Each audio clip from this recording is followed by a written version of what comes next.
됩니다. 함께하면 됩니다. 백운기의 정원TV 함께하면 곧 100만 됩니다. 이야 사랑합니다. 여러분 끝까지 함께 갑시다. 함께하면 됩니다.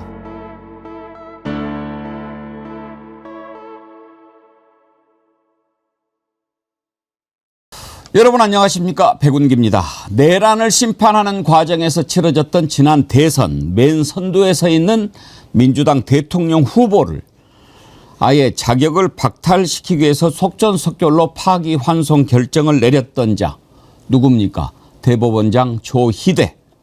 그때는 그렇게 발빠르게 움직이더니 정작 윤석열 재판은 세워라 내워라 하염없이 시간만 보내는 직위원에 대해서는 아무 조치도 하지 않고 눈만 껌뻑껌뻑 하고 있습니다.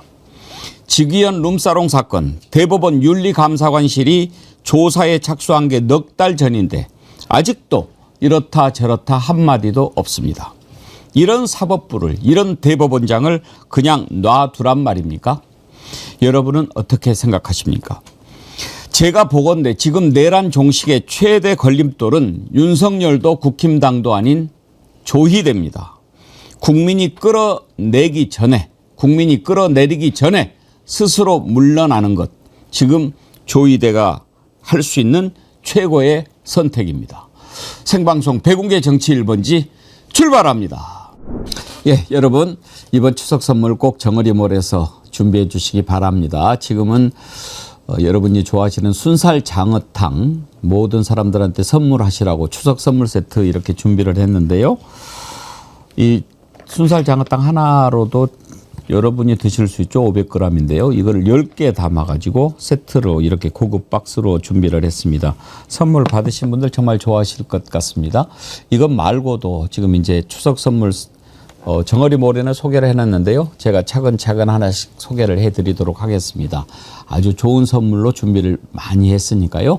좋은 상품으로 여러분들 올해 추석 선물 정어리몰 꼭 이용해 주시고요. 혹시 대량 주문 원하시는 분은요. 쇼핑몰에서 직접 주문하시는 게 힘드실 수 있는데 정어리몰 전화 1551-3158 1551-3158로 전화 주시면 또 친절하게 주문 접수해 드리도록 한다고 합니다. 첫 번째 상품으로 준비한 정어리몰의 장어탕 선물 세트 많이 사랑해 주시기 바랍니다. 조희대 사퇴 여러분은 어떻게 생각하십니까? 지금 백운계 정치 1번지 댓글창에 투표를 한번 해보도록 하겠습니다. 여러분들 투표 많이 참여해 주십시오. 12시에 투표 마감하고 여러분께 결과를 알려드리도록 하겠습니다. 그리고 오늘 현안 이슈를 다룬 다음에 저희 정어리TV의 구자람 PD와 함께 매우 중요한 단독 보도 하나 하도록 하겠습니다. 저희가 김건희와 노소영 전 나비아트홀 관장과의 관계를 보여주는 중요한 문건을 단독으로 입수했는데요. 이 내용 여러분께 전해드리도록 하겠습니다. 자, 오늘 함께 하실 세 분 패널 소개합니다. 안진걸 민생경제연구소장님 어서 오십시오. 안녕하십니까. 전혜연 민주연구원 보장님 나오셨습니다. 안녕하세요. 그리고 요즘 아주 핫한 분인데 우리 정치 1번지에 모셨습니다. 김필성 변호사님 반갑습니다. 네, 안녕하십니까. 예. 네. 요즘에 핫하죠? 핫하죠. 아, 예. 잘 모르겠습니다. 예. 검찰 개혁의 기수 검찰 김필성. 개혁의 기수. 예. 안진걸 소장님은 잘 아시죠? 저는 뭐 평소부터 존경하고 사이다 변호사, 투쟁하는 변호사, 변론도 정말 잘하는 변호사. 너무 늦었습니다. 저희들이 모신 게. 죄송합니다. 예. 모시게 돼서 영광입니다. 제가 영광이죠. 불러주셔서 감사합니다. 저는 김필성 변호사님 개인적으로 뵙기보다 방송에서 주로 뵀었는데 우리가 기득권을 꿰뚫기 위해서는 아주 정교한 창이 필요하잖아요. 그래서 아주 정교한 창 같은 변호사라고 오늘 방송에 부담을 너무 갖지 말고. 네, 부담 무슨 느낌이네요. 그럼 김필창 변호사입니다. 그것도 좋습니다. 예, 여러분 투표에 많이 참여해 주시기 바랍니다. 조희대 대법원장 물러나야 된다. 민주당에서 일단 신호탄을 쏘아 올렸고 어제 강유정 대변인이 원칙적으로 공감한다. 나중에 이제 워낙 대통령실에서 그러면 되느냐라고 하니까 뭐 설명을 하기는 했습니다만 우리가 그 의중은 충분히 알 수 있었고 오늘 아침에도 이재명 대통령이 국무회의에서 권력에 대해서 이야기했는데 그것도 한번 저희가 잠시 후에 들어보도록 하겠습니다. 먼저 어제 국회 정치 분야 대정부 질문이 있었는데 여기에서 조희대 사퇴 아주 뜨거운 현안이 됐지요. 이 내용부터 살펴보겠습니다.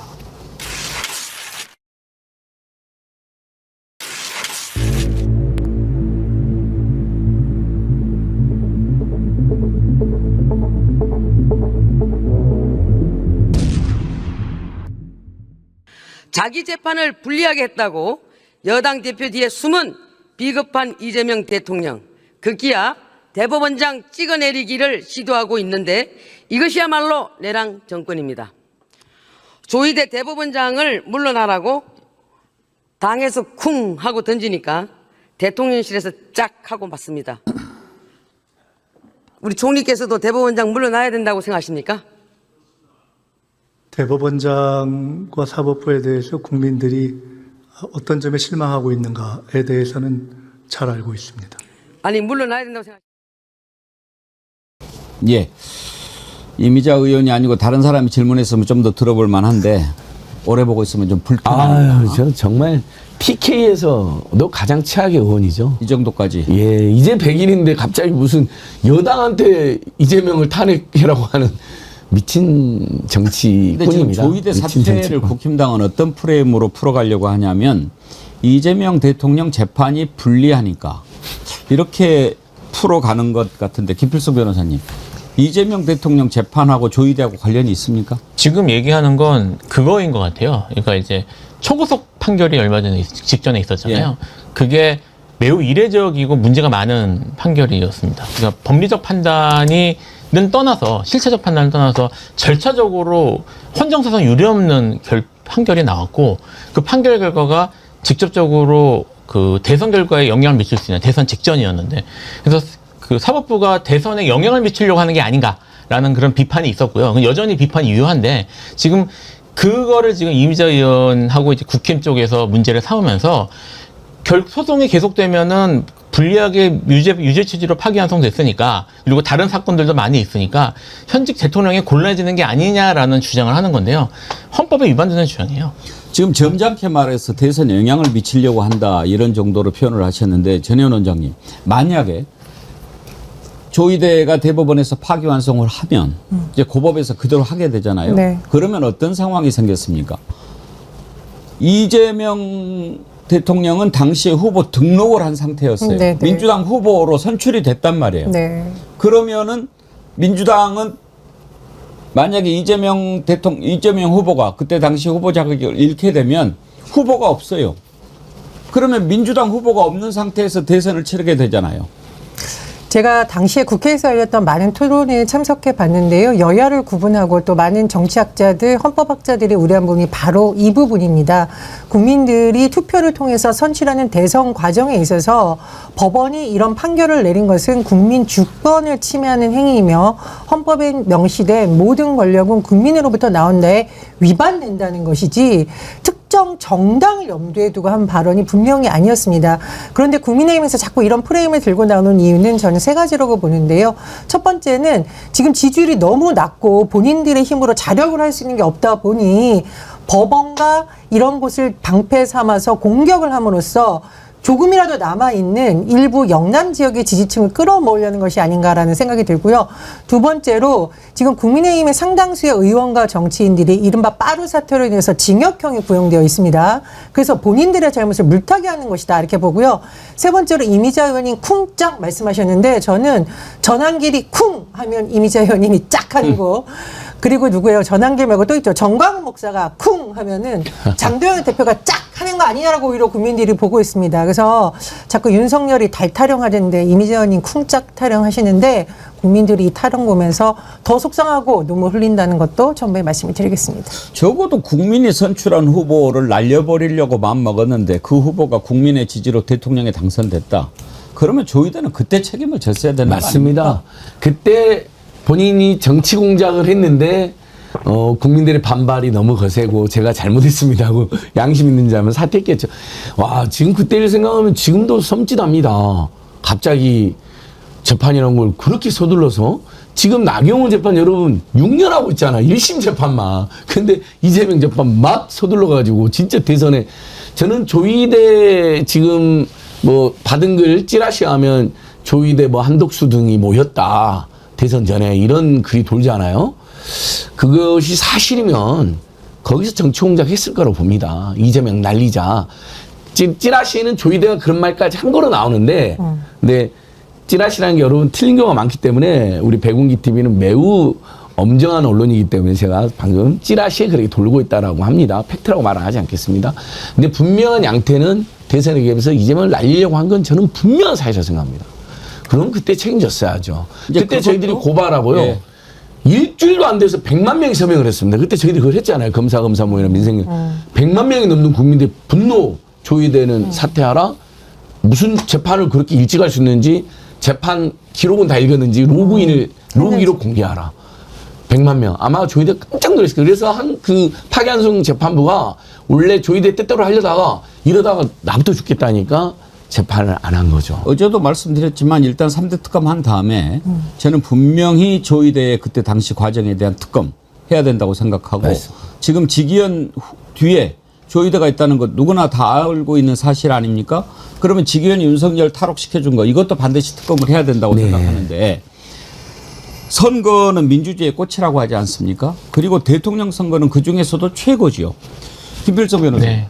사법 권력을 이용해서 국민의 의사결정권을 침해하고 무너뜨리려고 했던 것은 죄가 안 됩니까? 이건 심각한 죄죠. 이게 이렇게 생각하시는 분이 계실 수 있어요. 그러니까 뭐 법원이 판단한 거는 어쨌든 법원이 판단 권한이 있으니까 뭐 잘못한 게 있으니까 대통령에 대해서 유죄가 나왔겠지라고 생각하시는 분이 계실지도 모르겠는데 저기 들으시는 분 중에 뭐 야당 지지자나 이런 분들은 이게 지금 그걸 떠나서 지금 말씀하셨던 것처럼 초고속 판결이 형사소송법의 규정이나 아니면 그 전에 선례에 찾아볼 수 없을 정도로 급속도로 진행이 됐습니다.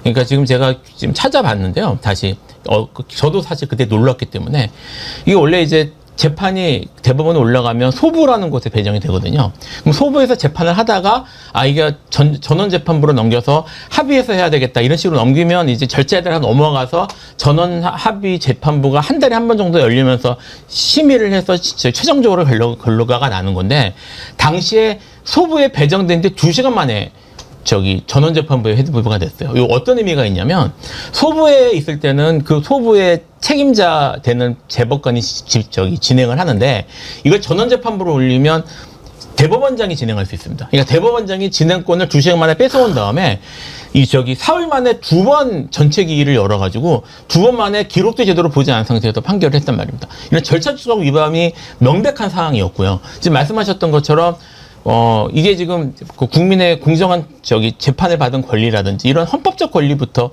사실은 이게 침해한 것이라서 이게 원칙적으로 가면은 탄핵 대상이라고 봐야 될 것 같습니다. 적어도. 한영숙님, 조희대 사퇴 100만 서명 운동을 합시다. 좋은 제안입니다. 서명 운동 해볼만 하지요. 그 전에 투표부터 하고 있습니다. 여러분, 오늘 조희대 사퇴에 대해서 어떻게 생각하시는지 투표에 많이 참여해 주시기 바랍니다. 이재명 대통령 오늘 아침 국무회의에서 이런 얘기를 했어요. 선거를 통해서든 임명을 통해서든 권력의 원천은 언제나 국민이다. 자기가 마치 그 권력을 가진 특별한 경우라는 착각에 빠지지 않도록 노력하는 게 정말 중요하다. 무슨 의미로 했을까요? 오늘 이재명 대통령 국무회의 발언 한번 들어보시죠. 우리가 가끔씩 잊어버리는 게 있는데 권한을 또는 권력을 가지면 그게 자기 거인 줄 착각하는 경우가 있습니다. 권력은 자기 게 아니죠.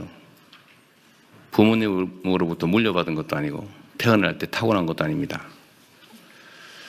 잠시 국민으로부터 위임받은 거죠. 그 선거를 통해서든 임명을 통해서든 그 권력의 원천은 언제나 국민입니다. 그리고 내가 시험을 받든 선거를 통해서 표를 얻었든 내가 가지고 있긴 하지만 그건 잠시 위탁받은 거죠. 대리하는 겁니다. 근데 이걸 잊어버리는 경우가 상당히 많아요.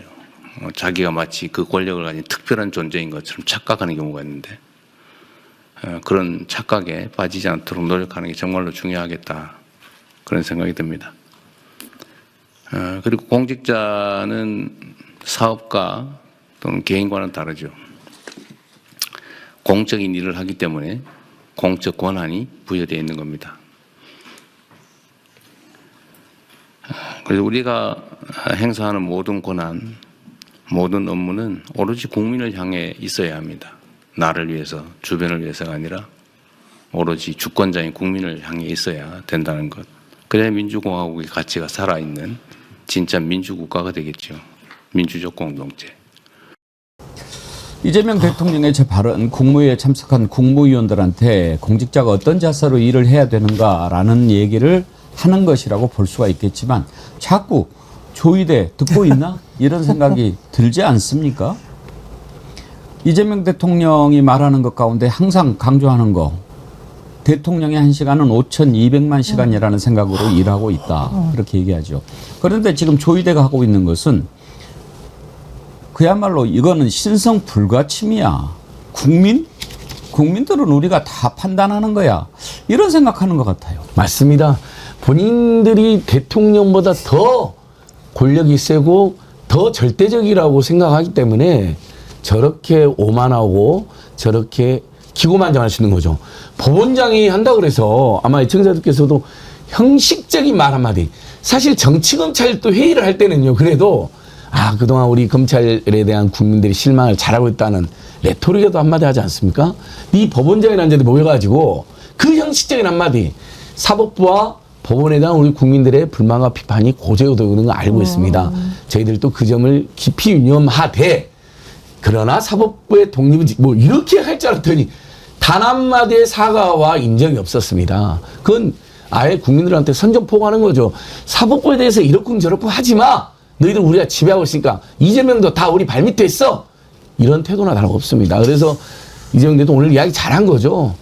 심지어 선거조차 치르지 않은 자들이 저런 국민을 봉사하는 고난이 아니라 국민을 짓누르는 권력을 남용하고 있다는 부분에 잘 지적해 주신 것 같습니다. 김필성 변호사님은 변호사시니까 이제 법원도 많이 이렇게 다니시고 경험을 해보시는데 판사들의 특권의식이라고 그럴까요? 어느 정도입니까? 뭐 지금 사실 이제 법정에서는 많이 바뀌긴 했어요. 제가 처음 변호사 했을 때만 하더라도 정말 아니 저건 TV에 나가면 장난 아니겠는데 싶은 사람들이 많았는데 이제는 그 정도까지는 아니지만 여전히 그런 사람이 남아 있고요. 그 법원 재판장들이 그런 생각들이 있습니다. 이제 자기들의 판단이 최종적 판단이기 때문에 그리고 누구도 거기에 대해서 공적인 그런 이의를 제기할 수 없으니까 자기들의 판단이 절대적인 진리고 절대적인 판단이라고 착각하는 경우들을 제가 가끔 봐요. 가끔 보고 특히 이제 뭐 법정에서 재판 도중에는 자기의 선입견을 미리 내보이면 안 되니까 법정에서는 좀 나이스하게 하는 경우들이 있는데 판결이 나온 이후부터는 내가 판단했으니까 내가 진리야, 내가 맞아 이런 식의 태도를 갖고 있는 사람들이 너무나 많고요. 근데 이제 이런 말씀을 드리고 싶어요. 그 법원 판단이 최종적 판단이가 맞습니다. 근데 그 최종적 판단의 이유는 계속적으로 분쟁이 최종 판단이 존재하지 않으면 계속적으로 분쟁이 끊임없이 이어질 수밖에 없잖아요. 그러니까 법적 안정성, 그 다음에 사회의 그런 분쟁 조정, 그 다음에 그 나라의 안정성 이런 걸 확보하기 위해서 절차적으로 최종적인 권한을 주는 것에 불과하지 그것이 무슨 아까 대통령께서 말씀하셨던 것처럼 판사는 태어날 때부터 참과 진리를 구분하는 선천적 능력이 있어서 주는 게 아니거든요. 그러니까 자기들이 주어진 게 그 자리에 앉아 있기 때문에 국민들이 위임했기 때문에 주어지는 것이고 그렇기 때문에 자기들이 절차적으로 그 최종적 판단한 자도 있음에도 불구하고 자기들의 판단이 틀릴 수 있다는 점에 대한 자각이 있어야 되는데 그런 반성이나 아니면 조심스러움 같은 게 있어야 되는데 그런 게 전혀 없습니다. 예. 그런 게 가장 큰 문제인 것 같아요. 지금. 이 사법시험이 어렵죠. 사법시험은 왜 어렵냐? 판사가 판결하는 것에 따라서 인신이 구속되고 자유가 제한되는 거죠. 그걸 함부로 하면 되겠습니까? 그래서 어려운 과정을 거쳐서 그걸 하도록 준 거죠. 그런데 우리는 어려운 과정 거쳐서 됐으니까 너네들하고 달라. 이런 생각을 갖고 있는 자들이 있단 말이죠. 특히 그게 심한 게 법원인데요. 요즘에는 판결문이 이렇게 나올 때 정본, 사본 뭐 이런 거 있잖아요. 네. 그때 정본입니다. 이렇게 나옵니까? 그건 신청을 합니다. 아니, 저 무슨 말씀드릴까요? 옛날에는요. 네. 뭐라고 돼 있었는지 아십니까? 정본이다. 이렇게 돼 있어요. 말이 돼. 지금 생각하니까 웃기시죠? 이게 바뀐 지가 얼마 안 돼요. 10몇 년 되나? 옛날에 저희 공부할 때는 정본이다. 딱 꽝 찍어갖고. 국민을 상대로 반말을 하는 거예요.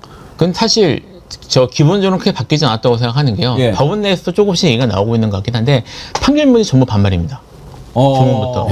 그러니까 이게 근데 거기에 대해서 국민들이 제출하는 서면은 극존칭을 쓰거든요. 존경하는 재판장 이런 말 들어보셨죠? 예. 무조건 그렇게 하죠. 예, 사실 저는 1년차 때부터 그런 말은 안 쓰는데 그러니까 그때부터 좀 그런 생각이 있었어요. 내가 법원에 대해서 예의를 지키는 건 국가의 권력이나 국가의 그런 공신력에 대한 그런 그리고 결국은 국민 주권에 대한 신뢰지 당시에 대한 신뢰는 아니야라는 생각 때문에 저는 그런 말은 안 쓰는데 그게 얼마나 심해지냐면 뭐 악망합니다. 뭐 이런 옛날 조선시대 때가 나올 만한 말 이런 것들이 서면 통촉하여 주시옵소서. 그런 식의 표현들이 등장을 합니다. 그러니까 서면은 그렇게 나가는데 판결문은 반말로 나와요.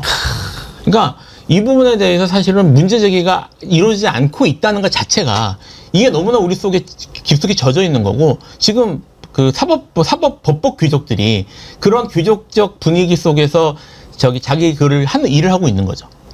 또 하나 국민의 지금 일반적인 생활 그리고 눈높이에 맞지 않는 거 과감히 바꿔야 되는 게요. 지금 이제 물론 법조문 자체도 바꿔야 되겠지만 뉴스에서는 요즘 이제 일부 방송은 그렇게 합니다. 근데 징역 6월에 처한다 이렇게 돼 있어요.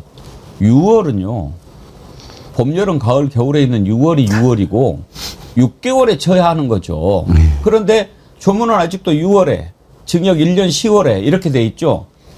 1년 10월에 출소합니까? 10개월인데. 근데 그건 법조문이 지금도 안 바뀌고 있는 거죠. 여전히 안 바뀌고 있고요. 지금 한 15년 정도 전에 그 표현들을 좀 다듬다고 한번 국어학회 하고 얘기해서 한번 다듬긴 했어요. 근데 여전히 그런 말씀하셨던 그런 그 표현들이 남아 있는데 이제 그런 표현들이 문제가 뭐냐면 일단 실생활에서 안 쓰는 표현이기도 하지만 이게 일제시대까지 거슬러 올라가는 그렇죠. 표현들이에요. 그러니까 사실 법률 용어들이나 아니면 문장 구조 이런 것들이 지금 상당히 많은 부분들이 여전히 일본투 말투가 남아있거든요. 그러니까 우리나라 사법부가 얼마나 보수적이고 그리고 여전히 그 해방 이후에 그런 단절적인 그런 발전을 하지 못했다는 걸 단적으로 보여주는 예라고 볼 수 있습니다. 왜 어렵게 하냐면 그게 권위라고 생각하는 나는 좀 의사들 별것도 아닌 거 막 이렇게 권위예요. 그리고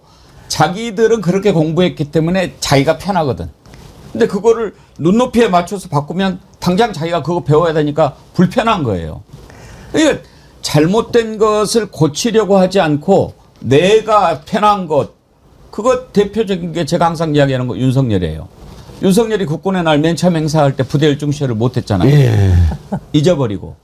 근데 꼼빡꼼빡 하고 있으니까 밑에 있는 지휘관이 부대 열중시 했잖아요. 그러면 저는 이제 그 자식 맨날 술만 마시고 뭐 정신 없으니까 그랬다고 치는데 그러면 그 다음에는 숙지를 했다가 부대 열중시를 해야 되잖아요. 그 다음에도 안 해. 왜? 지난번에 했던 것 이번에 하면은 내가 틀렸다는 거 인정하는 것이 돼서 쪽팔리니까 안 해버리는 거예요. 그 다음부터는 아예 그게 바뀐 거예요. 윤석열이 있는 동안에는 계속 밑에 있는 지휘관이 부대 열중시를 했어요. 처음에 열중시 안 하고 부대 지휘관이하고 두 번째 해는 쩝쩝을 거립니다. 계속. 이게 또 지휘관이 알아서 세 번째 때는 앵커님 지적대로 열중시 절차를 없애버렸잖아요. 아예 그걸 안 해버렸습니다. 진짜 상당히 이 법원에 대해서는요, 우리 국민들이 할 말이 너무 많습니다. 우리 김필승 변호사님들이 많이 노력해 주시는데 그 판결문 보시면요, 알아들 수 있는 언어를 너무 많이 씁니다. 지금도 가사, 이릉, 추정, 일반인들은 전혀 쓰지 않는 표현 아직도 덕지덕지 쓰고요. 판결문에 마침표가 없습니다. 반말도 기분 나쁘지만 계속 했는 바, 그랬는데 했는 바로 한 몇 장이 만연체로 그냥 마침표가 없이 씁니다. 요즘도 그런 판결문이 있더라고요. 그게 변호사님도 많이 보셨죠? 그게 일본 문어체입니다. 그렇지, 일본 문어체죠. 제가 요거 한 말씀 드리고 싶은데요. 사법개혁이라는 것이 이재명 정부 들어와서 툭 튀어나온 게 아니라 사실 노무현 정부 때도 굉장히 속도를 많이 냈고 그때 제가 이제 법원 출입 기자이기 때문에 많은 변화가 시도됐던 것이 기억이 나서 지금의 상황과 대비해서 오히려 안타깝습니다. 당시에 법조비리 사건이 터져서 엄청 시끄러웠는데요. 이용훈 대법원장이 직접 사과했습니다. 전국 법원장들이 모여서 법원 개혁을 어떻게 해야 되는지 목소리를 냈기 때문에 국민들이 모든 법관이 썩었어 이렇게 본 게 아니라 법원이 반성하고 뭔가 변화를 취할 것이라는 기대가 있었고, 두 번째 판결문 얘기하셨는데요. 판사들이 모여서 판결문 쉽게 쓰기, 번호 매겨야 되냐, 한자는 어떻게 바꿔야 되냐, 이런 세미나도 했었고 심지어 기자들과 같이 토론회도 했었어요. 또 하나 중요한 게 뭐가 있었냐면은 당시에 공판 중심주의라는 것이 본격 확대돼서 검찰의 공소장을 중심으로 하는 것이 아니라 법정에서 억울한 사연을 직접 다 들을 수 있도록 판사들이 해야 된다. 그리고 국민을 존중해야 된다라고 해서 재판장을 과감히 확대하고 국민들이 참여하는 재판을 굉장히 확대하려고 했습니다. 어떻게 보면 민주정부에서 시도했던 것들이 조희대 대법원장 시절에 거꾸로 후퇴하고 있기 때문에 이거를 이재명 정부와 연관시킨 게 아니라 근본적인 사법개혁 흐름 차원에서 조희대 대법원장이 지금 물러나는 것이 오히려 법원 내부에서부터 개혁의 목소리가 나오고 사법부가 변할 수 있는 동력으로 이어질 거라는 것이, 저는 법원 내부의 상당수 판사들도 그렇게 생각하지 않을까 그렇게 추측을 해봅니다. 보수영님 TV님께서 대법관 방이 75평이라고 하는데 앵커님은 하시는 일 같아서 750평은 돼야지요. 정어리 TV 100만과 조희대 사퇴 100만 동시 가봅시다 하셨는데 제 방은 7.5평이 안 되는 것 같은데요. 근데 대법관 방이 그렇게 커요? 그렇게 크다고 이번에 나왔죠. 못 가보셨어요? 저도 뭐 가보진 못했습니다. 아무나 갈 수 있는 곳은 아니니까요.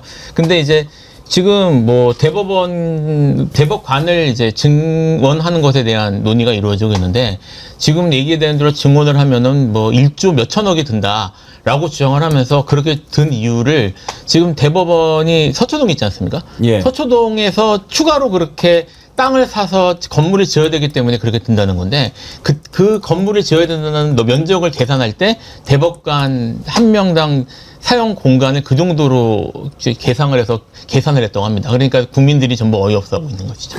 김용민 의원이 해법을 냈어요. 예. 대구로 가면 된다. 대구로? 네, 법안도 발의해놨다.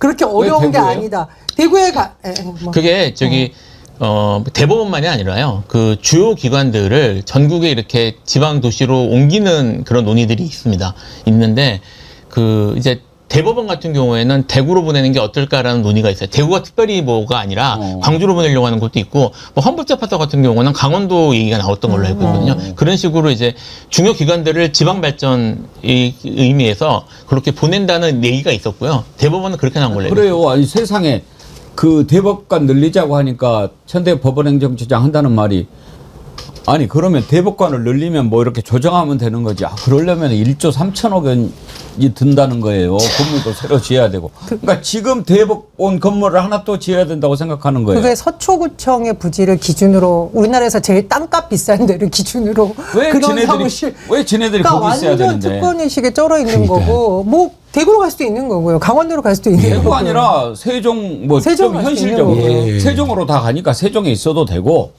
또 검찰청 해체되잖아요. 그거 써도 되고. 맞습니다. 저 멀리 가기 싫으면. 그리고 75평 두 개 반으로 쪼개도 30평이 넘네요. 거기다 쓰면 되죠. 거기서 못 쓰면 써요. 되죠. 그렇게 넓은 기간. 75평이면 어느 정도예요? 지금 이게요. 저희 이게 한 스튜디오가 20평 되나요?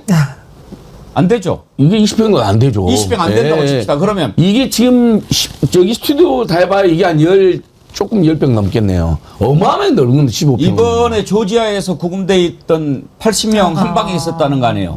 아마 이런 정도의 80명이 있었을 거예요. 근데 이것의 3배, 4배가 되는 것을 혼자 쓴다는 거 아닙니까? 네, 그렇다는 거죠. 이런. 욕을 한 바가 제조가 됩니다. 아무튼 75평 쪼개서 쓰시면 되고요. 뭐 그 대법관이 늘어나면 그 사법 역량이 다 대법원으로 집중돼서 1, 2심이 약하대.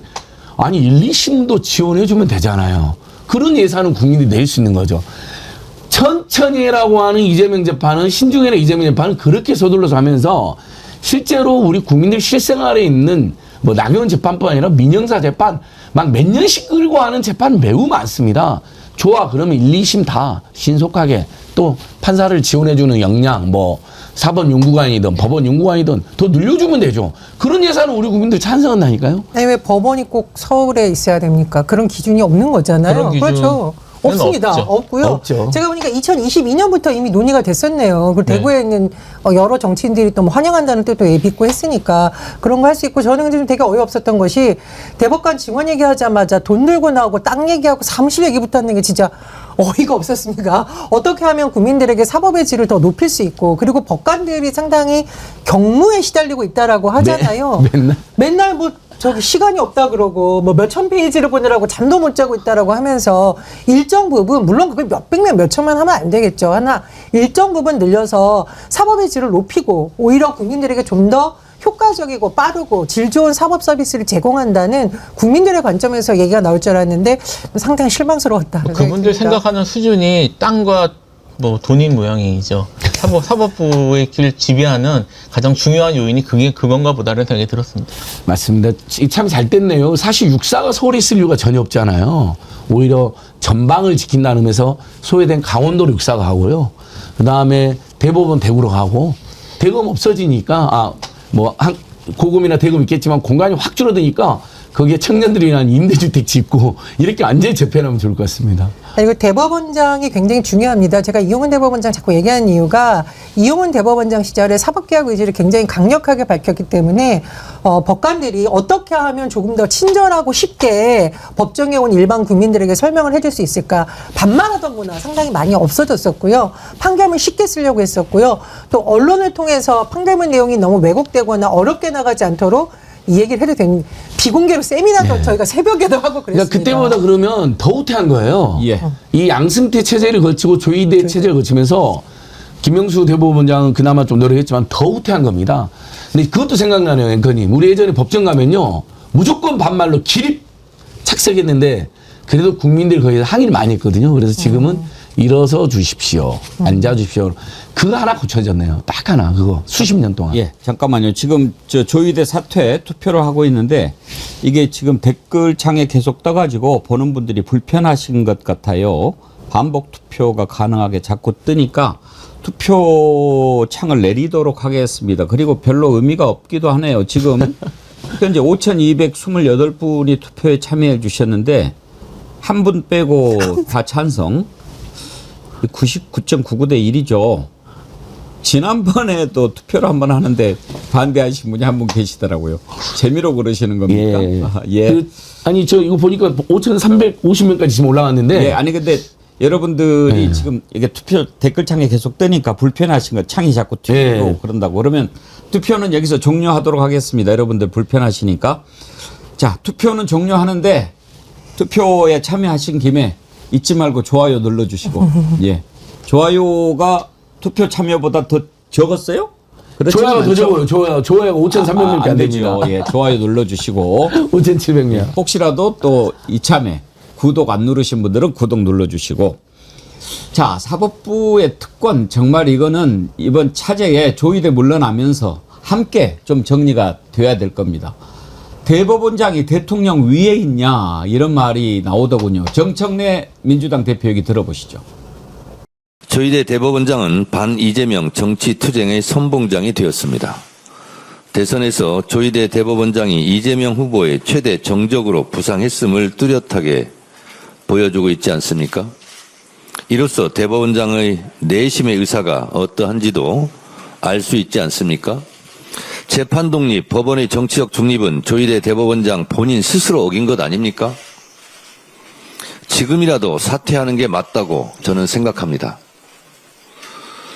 조이대 대법원장이 알아야 할 것이 있습니다. 대한민국 국민을 우습게 보지 마십시오.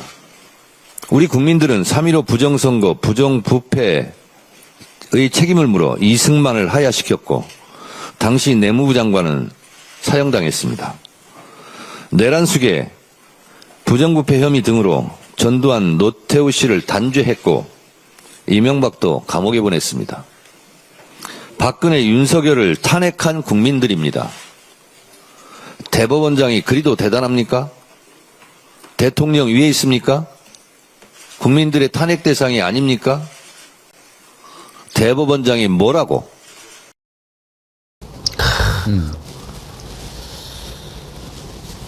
제가 아까도 말씀드렸죠. 조의대는 국민들이 끌어내리기 전에 스스로 물러나는 것이 그나마 지금 할 수 있는 최고의 선택이 될 겁니다. 최근에 네팔에서 국민 봉기가 일어났던데 그 가운데 참 놀라운 장면이 하나 있었죠. 재무장관 완전히 옷 다 벗겨가지고 국민들한테 그렇게 조리돌림 당하고 끌려다니는 모습을 보면서 국민들이 얼마나 그 학정에 분노했는가 볼 수 있었습니다. 사법부에 대한 국민의 불신이 지금 거의 임계점 아닙니까? 뭐 사실 이제 계속 쌓여왔죠. 지금 말씀하셨던 출발점, 조희대 대법원장에 대한 출발점은 이재명 당시 당시 후보죠. 당시 후보에 대한 그런 판단, 그런 이제 이해할 수 없는 재판 진행과 결과였지만 사실 국민들이 가장 분노했던 지점은 계엄 당시의 모습이거든요. 계엄 당시에 뭐 긴급 회의라는 걸 열려서 그 긴급 회의가라는 게 어떤 회의를 하는지도 알려지지 않은 상태에서 새벽에 열렸는데 계엄 해제 의결이 된 이후에도 바로 끝나지 않고 한 2시간 더 진행이 됐습니다. 그리고 그 당시에 특별한 무슨 뭐 계엄에 대해서 입장을 밝히거나 그 이후 해제된 이후에도 계엄의 위법성이나 이런 것들에 대한 아무런 그런 메시지가 안 나왔고요. 당시에 지금 그 법원 내부에서 판사들이 비판을 엄청 했다고 해요. 지금 찾아보면 지금 잘 찾아보니까 내용이 나오는데 사실 이 단계에서 이미 법원 내부에서도 조희대 대법원장에 대한 그런 신뢰가 무너진 상태였거든요. 그랬던 모습을 말씀하셨던 그래서 이미 국민들도 믿을 수 없는 상태가 됐는데 사법개혁에 대해서 언급이 나오자마자 전국 법원장 회의라는 걸 소집을 해서 지금 그걸 반대하는 모습을 보이고 반대하는 명분이 대법관 한 명이 75평을 사용해야 된다. 그것도 서초동에서 사용해야 된다. 뭐 이런 식의 얘기를 하면서 사법개혁을 반대하는 모습을 보이니까 국민들이 사실 납득할 수 없는 수준까지 온 것이죠. 예. 네.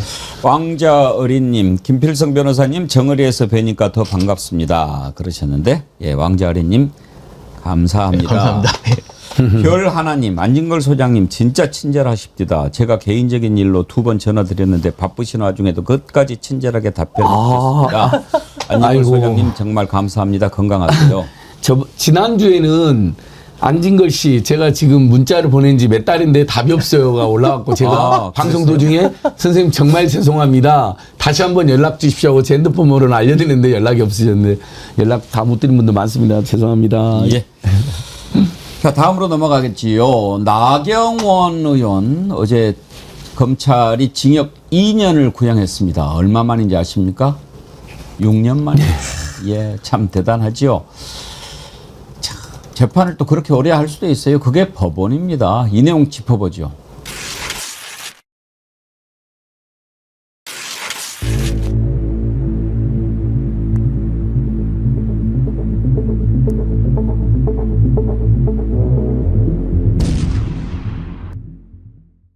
민주당과 국회에서 오히려 가루를 가져오고 해머를 가져오면서 폭력을 유발했습니다. 저는 이 패스트트랙 사건의 기소가 지금의 대한민국의 의회 독재를 시작하게 한 거라고 생각을 합니다. 자, 저렇게 이제 말도 안 되는 얘기를 하는데 아무튼 이제 6년 만에 1심이죠, 김필성. 네, 이제 1심입니다. 6년. 저렇게 재판을 늦게 할 수도 있나요? 혹시 아시나 모르겠는데요. 제가 이재명 대통령 대장동 변호인이에요. 예. 네, 제가 대장동 위례 성남FC 그다음에 백현동 사건. 아이고. 예, 지금 사실 그래서 제가 이 관련해서 할 얘기가 정말 많은 사람인데 제가 좀 말을 좀 아끼고는 있습니다만. 언제 한번 차분하게 한번 들려주세요. 근데 근데 이제 이게 제가 이야기를 왜 꺼내냐면 그 재판 지원으로 가장 욕을 많이 먹은 재판이고요. 아마 법조인으로서 제가 욕을 제일 많이 먹었을 거예요. 변호인이니까. 근데 그 재판이 어떻게 벌어졌냐면 2주에 3번을 했거든요. 그러니까 한 주는 화금을 했고요. 또 한 주는 금요일을 했어요. 그러니까 화요일은 격주에 한 번씩 했고 금요일은 매주 했는데 아침 10시 반부터 저녁 6시 넘어까지 했습니다. 그러니까 사실 변호인 입장에서도 견디기 힘든 스케줄이에요. 그걸 매일 앉아서 왜냐면 그 시간 내내 증인신문 하는 거거든요. 증인신문 준비해야 되죠. 근데 이재명 그 당시 이제 당대표는 그렇게 갇혀 있는 상태에서 재판을 한 겁니다. 얼마나 이 재판을 몰아쳤냐면 당시에 2024년에 총선이 있었죠. 총선일이 수요일입니다. 예. 그 전날이 화요일이잖아요. 예. 화요일에 재판을 하루 종일 했어요. 와. 그러니까 그렇게 재판을 몰아쳤는데도 그렇게 욕을 먹었는데 지금 그 나경원 재판에 대해서 나경원 등 이제 여러 정치인에 대한 재판은 6년을 끌었을 뿐만 아니라 지금 이제 1심 나오고 이제 지금 사실 실형이 어찌든 구형이 됐잖아요. 2년이면 어떻게 될지 모르겠습니다만 실제로는. 근데 아무도 사법 리스크란 말을 쓰지 않아요. 이분이 지금 법사위 간사로 지명이 돼 있는데 아무도 사법 리스크라는 말 쓰지 않습니다. 제가 사법 리스크 재판 지원을 진짜 지겨울 정도로 들었는데 그래서 이게 이럴 수도 있구나. 그리고 이게 프레임이 이렇게 극과 극인데도 불구하고 극과 극으로 뒤집혀서 적용될 수도 있구나 이런 생각이 듭니다. 솔직히. 배동훈님 633을 지키나 본데 6년이 아니라 6개월입니다. 판사님들 그러셨어요. 이제 판세란 말이다. 정말 나경원 씨는 방금 그 변명도 너무나 비열합니다. 그 빠루와 약간의 망치를 이제 빠루라고 하면 안 되는데 사실은 이제 쇠 장돌이 또는 뭐 아니 노루발 발구 뭐 그러니까 긴 장돌이라고 하면 됩니다. 그냥 아니면 장돌이라고 하면 되는데 제가 공사 현장 일해봤는데 저게 아주 유용하긴 한데 이제 미국의 영어 막대기 빠를 이제 일본 사람들이 빠루라 한 건데 왜 근데 우리가 나경원 빠루라 하냐면요. 팩트는 여러분 아시다시피 당시에 나경원이 최배원을 감금시켰습니다. 그리고 모든 회의장을 걸어 잠그고요. 사람이 오고 가도 못하게 하고 회의도 못하게 합니다. 그러니까 일부 당시에 진보 개혁 중도 정당들이 어쩔 수 없이 문을 열려고 그 장도를 갖고 온 겁니다. 나경원 말대로 나경원이 갖고 온 건 아닙니다. 우리는 팩트체크를 해드립니다. 그런데 그걸 본인이 들고 이것을 여당이 뭐 폭력을 행사했다고 막 사고를 큰 소리 칩니다. 당시에. 근데 사람들이 그걸 여당이 갖고 온 걸 몰라서가 아니라 실제 장도를 갖고 올 수밖에 없는 상황, 의원 감금, 국회 난동 사태를 나경원이 저질렀기 때문에 그것을 빗대서 나경원 빠루 사건이라고 하는 거거든요. 나경원이 빠루를 흔들었다는 게 아니라. 근데 저걸로 마치 빠루하고 해머로 여당 의원들이 폭력을 행사. 전혀 사람한테 위협을 한 게 아니라 제가 그때 현장을 너무 기억이 나는데 그때 어디에서 사용했냐. 나경원이 걸어 잠근 문을 열려고 그거 장도리로 그때 사용하고 놔두고 한 것을 지가 들고 설친 겁니다. 이게 여당이 폭력을 행사했다고 거짓말로. 아이고 저는 이게 최이배 의원이 자당 의원도 아니에요. 바른미래당 의원이에요. 나경원 의원이 당시에 자유한국당 원내대표인데 최이배 의원이 거듭 말합니다. 국회의원이 감금하면 안 된다 그러고 동영상도 다 실시간으로 나왔어요. 보좌진을 통해서 오직했으면은 최이배 의원실에서 창문으로 저 나가게 해달라고 막 밑에 사람들 소리지. 이게 뭐 하는 겁니까? 이게 다른 당의 의원들을 국회의원들이 몰려가서 국회의원실에 감금하는 사태, 이거 정말 엄벌해야 되는 거 아닙니까? 그리고 이런 거를 주도했다라고 할 수 있는 나경원 자유한국당 당시 원내대표가 국민들에게 석고대죄해야 되죠. 이것이야말로 헌법과 법률을 파괴하는 행동 아닙니까? 지금이라도 좀 제가 뻔뻔하게. 그래서 어저께 최이배 의원한테 전화를 드렸습니다. 나경원 구형 보고. 지금도 엄벌을 원하신데 중간에 엄벌 원한다는 의견서가 법정 증언인가 했거든요. 예, 맞습니다. 무거운 엄벌을 원합니다. 아니, 최이배 의원이 굉장히 온화한 사람이에요. 점잖은 사람인데 그 건은 너무 용납이 안 되는 그때 창문 열고 최이배 의원이 진짜 그랬잖아요. 창문 열고 아마 여러분 기억나실 거예요. 문 열고 저 좀 나가게 해주세요. 그런 짓을 저지른 자들이거든요. 근데 단 하나의 반성도 안 하고 지금도 보세요. 아까도 오히려 의회 독재를 하잖아요. 그 다음에 민주당이 자기들한테 그런 프레임을 씌웠다니. 아니, 감금한 게 자기고, 회의장을 봉쇄한 게 자기고, 문을 잠근 게 자기면서, 정말 반성이랑은, 그리고 남편이 지금 춘천지방법원장입니다. 어떻게 그런 상태에서 법사에 가서, 남편이 춘천지방법원장이니까 저는 법원에서 1심에서 아주 많은 특혜를 줬다고 봅니다. 남편까지 같이 사퇴해야 될 사안입니다. 이것은요. 오늘 김필성 변호사님한테 물어볼 게 많네요. 이제 구형과 선고는 물론 뭐 다르겠지만 징역 2년 지금 현재 나경원에게 적용된 혐의로 봤을 때 이 구형 형량은 어느 정도라고 생각하십니까? 매우 가볍죠. 이게 지금 이게 국회의 방해죄라는 건데요. 이게 사실 그 빠루라고 부르니까 하겠습니다. 이게 워낙 강렬해서 사람들이 이게 빠루가 아니면 처벌 안 되거나 마치 가볍게 처벌되는 것처럼 사람들이 착각할 수 있는데요. 이 국회행위 방해죄가 1조 2조가 있어요. 1항 2항이 있습니다. 이게 지금 제가 찾아봤는데 이거 이제 어떻게 기소되는지 제가 몰라요. 공소장이 1항으로 기소되는지 2항으로 기소되는지 모르겠습니다만 1항과 2항의 차이가 뭐냐면 1항은 그냥 폭행, 체포, 감금, 협박 이런 경우에 해당이 되고요. 이 항은 그 방식이 위험할 경우에 해당이 됩니다. 그래서 위험한 물건을 휴대하여에 해당이 되면 이 항이 해당이 되는데 여기에 아까 말씀하셨던 것처럼 나경원 의원이 빠루를 들었냐 안 들었냐가 문제가 아니에요. 여기에 위험한 물건이 휴대 앞에 뭐가 있냐면요. 단체 또는 다중의 위력을 보이거나라는 게 있습니다. 그러니까 떼거지로 몰려가서 특수가 되는 거죠. 예, 말 그대로 좀 특수가 되는 거죠. 그러니까 떼거지로 몰려갔잖아요. 사실 그때 당시에. 그래서 사실은 이 항으로 가는 게 맞고요. 예. 그리고 이 항으로 가면 이게 7년 이하 징역입니다. 오. 이게 7년 이하 징역이 나와야 되는 사안인데 이게 지금 2년도로 했다는 건 3년 이하면 집행유예가 가능하거든요. 사실상 집행유예를 구형한 거랑 마찬가지예요. 그래서 이게 지금 국회의 방해죄라는 죄를 어쨌든 그 국회 정상화법이라고 부르잖아요. 그 전까지 있었던 몸싸움이나 이런 우리나라의 후진적 정치 행태를 바꾸기 위해서 박근혜가 주도해서 만들었던 예. 법인데 말이에요. 예, 맞습니다. 네, 네, 법인데 이거를 박근혜를 배출한 당에서 다중의 위협을 보여서 했던 이런 사안을 이렇게 가볍게 처벌하는 게 이게 선례가 될 텐데 그럼 다음부터는 다시 이제 하더라도 뭐 잘하면 벌금 좀 내고 치울 수 있겠네. 그러면 징역 2년 정도 구형이면 예상하는 선고 형량은 어느 정도나 예상할 수 있습니까? 대체로? 집유 3년에 그러니까 저기 집행유예 3년에 징역 1년 정도 나오지 않을까 싶은데요. 저 정도면 보통 절반 정도 하거든요. 근데 이제 법원이 어떻게 판단하냐에 다를 수 있고요. 뭐 법원이 정말 봐주려고 하면은 뭐 가벼운 벌금형에도 문제는 안 되니까 법적으로 불가능한 건 아니니까 징역 1년에 예. 저기 집행유예 2년에서 3년 정도. 이런 형은 네. 지금 벌금 500만 원 이상이면 의원직 상실이잖아요. 예. 바로 출마 제한되고 네. 징역 1년에 집행유예면은 징역을 살지 않더라도 의원직 상실되죠. 의원직 상실되고 이제 피선거권 출마가 되겠죠. 근데 이제 정치인들은 보통 사면으로 돌아오는 경우가 많아서 만약에 정권이 만약에 다음에 바뀐다면 그럼 바로 돌아오긴 할 겁니다. 아마 그런 거 생각하겠죠. 예, 저는 저 사건 보면서 어쩔 수 없이 우리가 수사 기소를 분리하면서 검찰청 이름은 없애지만 공소청으로 바꾸고 기소권한은 주지 않았습니까?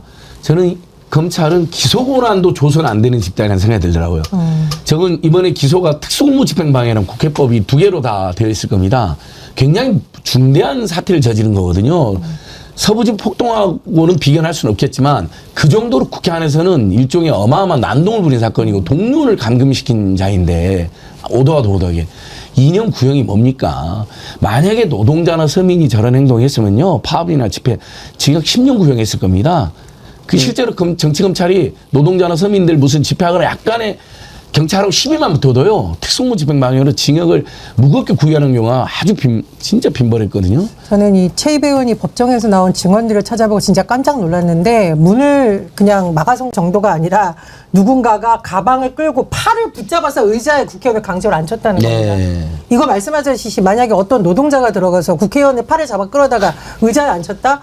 아마 난리 날 겁니다, 아마. 그런데 이런 행동을 했는데 이런 거 명확하게 다 드러나는 걸 재판을 이제까지 6년을 넘게 끌고 저도 솔직히 집행유예 2년 가볍다고 생각을 합니다. 국회 내에서의 폭력 사태를 정말 근절하는 의지가 있으면 더 엄벌에 쳐야 된다고 봅니다. 조금 더 말씀을 두 가지만 말씀을 가볍게 드릴게요. 특수공무집행방해로 같이 기소가 됐는데 특수공무집행방해는 지금 안진걸 소장님께서 말씀하셨던 것처럼 노조라든지 아니면 철거민 시위 이런 것들을 탄압하는데 전적으로 쓰이던 범죄입니다. 그리고 당연히 중하게 판결이 누적돼 있고요. 그래서 서부지법 폭도들의 처벌에 대해서 가볍다는 말이 나오는 게 그전엔 그렇게 해놓고 무슨 소리냐라는 얘기거든요. 근데 지금 징역 2년 구형했다는 거는 그전에 선례에 비춰볼 때 같은 법을 다르게 적용한 게 아니냐는 의혹을 더 가질 수 있는 사안이라는 걸 말씀을 그래서 좀 지켜볼 필요가 있고요. 또 하나 지켜볼 포인트가 뭐냐면 1심에 6년 걸렸잖아요. 2심에 몇 년 걸릴지 모릅니다. 이게 대법원까지 갈 거거든요. 그게 어쩌면은 현재 지금 지금 법원의 페이스대로라면 나경원 의원이 정규 은퇴할 때까지 안 나올 수도 있어요. 그렇잖아요. 뭐 장경원이 앞으로 10년 정도 더 하신다고 그러면 10년 끌 수 있죠. 이제 1심이면 할 때까지 안 나올 수도 있어요. 그래서 이게 지금 이후에 어떻게 되는지는 좀 눈여겨볼 필요가 있습니다, 사실. 그 서부지법 폭동과 관련해서 조의대는요 그 사건 났을 때 한마디도 안 했어요. 아니 다른 건 몰라도 아무리 본인이 내란을 옹호한다 하더라도 자기가 관할하는 법원이 침탈을 당했는데 그때 조희대 했던 말이 뭐 관련자들 심리치료 뭐 이런 정도 얘기했던가? 아니 세상에 사법부가 폭도들한테 침탈을 당했고 그 판결을 했던 판사는 마치 죽을 수도 있었던 그런 상황인데 조희대는 그때 한마디도 하지 않았어요. 그러니까 사실 이제까지 현재 지금 조희대가 보이고 있는 모습을 보면 사법부라는 기득권을 수호하는 데만 민감한 모습을 보이고 있거든요. 그러니까 일종의 법법 규정이란 말이 제가 아까도 썼습니다만 법법 규정이라고 불리는 그런 현직 법원 집단의 전체적 이익을 보호하는 데만 사실은 반응을 보이고 있어요. 아까 말씀하셨던 서부지법 케이스라든지 그 전에 있어서 사실 개헌 문제에 대해서도 공적 입장을 한 번도 밝히지 않았거든요. 근데 지금 사법개혁 얘기를 하면서 법관 증언하고 이런 얘기 나오자마자 전 법원장 회의를 공식적으로 열어서 아까 말씀드렸던 거 75평 얘기를 하고 있고 이런 모습들 때문에 저 사람이 정말 우리나라 대법원, 우리나라의 그 사법부를 전부 지휘하려는 그런 지위에 있을 수 있는가에 대한 국민적 의심이 더 깊어지고 있는 것 같습니다. 아까 한 분이 투표할 때 반대를 하셨는데 그분이 누군지 궁금했는데 이분일 수도 있겠습니다. 최광원 님이 저는 반대입니다. 반대 이유는 그냥 사퇴만 하면 안 됩니다. 탄핵을 해야지 왜 사퇴를 하게 놔둡니까? 사퇴하고 나가면 변호사 개업할 거고 그렇게 되게 놔두면 안 됩니다. 탄핵이 답입니다. 최강호 님이 그때 반대표를 던지신 분이라면 이것 때문에 반대하셨다는 얘기네요. 아니 근데 또 하나 지적해야 될 게 6년 사건으로부터는 7년 재판은 6년인데요. 또 선고 날짜를 보니까 우리 국민들 입장에서는 그래 6년 너무 지겼는데 선고라도 빨리 나와서 나경원 1심에서 유죄 선고를 봐야지. 특수공무 집행방해니까 아마 벌금형을 때리기는 어려울 겁니다. 근데 11월 20일 날에요. 아니 그렇게 시간을 끌고 온 국민이 어떻게 이럴 수가 있냐. 남편이 춘천지방 법원장이니까 특혜 준 거냐. 이렇게 대놓고 지적하는데도. 선고 기일이 11월 20일입니다. 이렇게 단순한 사건을. 이거는 어때요? 보통은 변론 종결하고 3주 정도 생각을 하죠. 그러니까 길기는 깁니다. 기네. 그러니까 시간을 최대한 끌어주는 겁니다. 올해 말해 주는 거예요. 항소심 대법원은 더 시간 끌 수 있겠죠. 옛날에 대법관들이요. 대법원에서요. 막 6년, 7년, 10년 끈 사건도 있습니다. 지금 이런 혐의를 받고 지금 1심에서 징역 2년 구형을 받았는데 법사위 간사를 하려고 해요. 간사를 떠나서 법사위도 하면 안 되는 거 아닙니까?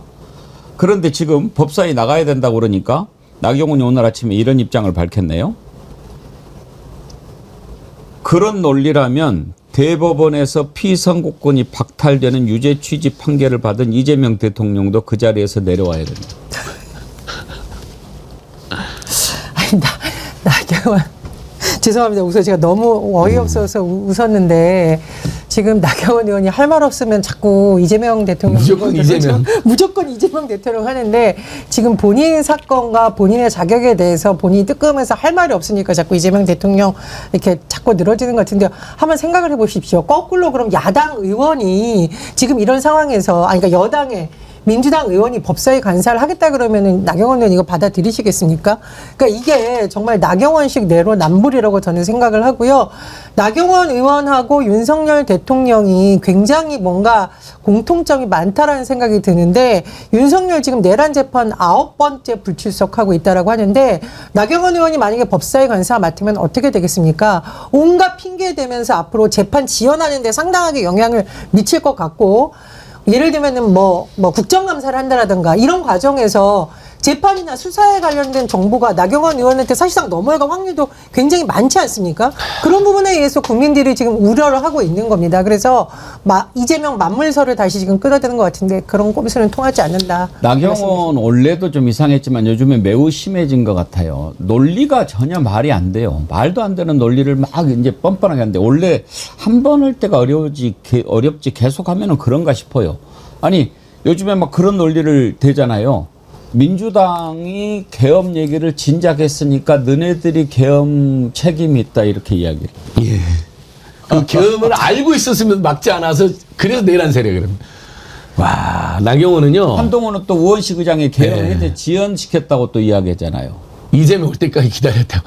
아니 의원들 올 때까지 기다려야 되는 거고 의안가 그 국장이 증언했잖아요. 완벽하게 하지 않으면 또 윤석열이 어떤 일을 못하니까 시간을 끌 수밖에 시간이 걸렸다라고 그 의원과장 국장이 그렇게 증언했거든요. 우리 실장 입장 냈는데 여러분 나경원 절대 잊지 마십시오. 반민특위가 국론을 분열시켰다라는 황당한 헛소리를 합니다. 그래서 전국민적 비난이 올라오니까 갑자기 앵커님 그때 기억나시죠? 반민특위라고 안 했어요. 반문특위라고 했어요. 반문특위라는 게 없어요. 반문재인 특위라는 것을 만들어서 민주당이 우리를 죽이려고 한다는 말을 지어냅니다. 근데 그때까지 반문특위란 말은 없어요. 그런 거짓말을 대놓고 하는 자입니다. 자위대 출범식 가놓고 어디 가냐니까 자위대 뭐 이렇게 말해놓고는 나중에는 무슨 행자인지 모르고 갔다고 거짓말을. 진짜 이 사람 뭐 저는 뭐 나경원 전문가잖아요. 제가 15번 고발하고 지금도 투쟁하고 있는데 역사상 현존하는 정치꾼 중에 가장 최악입니다. 그리고 무슨 민생회복지원금 지역 앞에 이런 서민들을 위한 정책도 무조건 만들어합니다. 오로지 완전히 재벌 대기업 슈퍼리치들 그다음에 진짜 이런 어찌해야 될까. 아무튼 여러분 조희대 사태와 나경원 사태 서명운동 시작하겠습니다. 우리 정의원들은 조금 설명이 필요할 것 같은데요. 그러니까 나경원 의원이 법사위 간사가 되는 거 하고요. 이재명 대통령이 대통령직 수행하는 거하고는 전혀 다릅니다. 이건 좀 이게 법리적으로 설명을 할게요. 무슨 뭐 정치적 정당성 이런 거 다 치우고 법사위가 어떤 위치냐면 사법부와 검찰을 통제할 수 있는 감독하는 견제하는 기관입니다. 그러니까 거기에 간사가 된다는 거는 사법부를 직접 불러서 그러니까 대법관 불러서 쉽게 하면 야 뭐 이렇게 큰 소리 칠 수 있는 위치예요. 그 재판에 영향을 미칠 수 있습니다. 말 그대로. 근데 대통령 같은 경우는 불소수 측권에 의해서 재판에 정지되잖아요. 지금 오히려 지금 저기 야당에서 주장하는 것처럼 현직 대통령의 상황에서 재판이 진행이 되면 영향을 미친다고 말이 나올 수 있어요. 근데 지금 재판이 중지돼 있습니다. 재판이 그냥 정지돼 있다가 이 재판이 뭐 나중에 어떻게 될지 모르겠지만 어쨌든 공식 현재 상황으로선 중지돼 있다가 임기가 끝나면 다시 진행이 되거든요. 그러니까 더 이상 영향을 미칠 수 없는 상황에서 진행이 되기 때문에 오히려 지금 상태에선 재판을 공소를 취소하거나 없애는 게 아니라면 재판을 중지하는 게 맞습니다. 그러니까 둘을 같이 비교할 게 아니에요, 이거는. 근데 지금 나경원 의원은 비교할 수 없는 걸 지금 비교하고 있는 겁니다. 그다음 대통령은 정당의 국민들의 거의 과반수 지지를 받고 당선이 된 사람이잖아요. 그래서 하려고 생각을 합니까? 이향님이 나경원 이름으로 삼행시를 재밌게 보내주셨네. 우리 전혜연 원장님이 한번 나경원 운 좀 떼보실래요? 나 참. 경우도 모르는 무식이. 판사였고 국회의원이라니.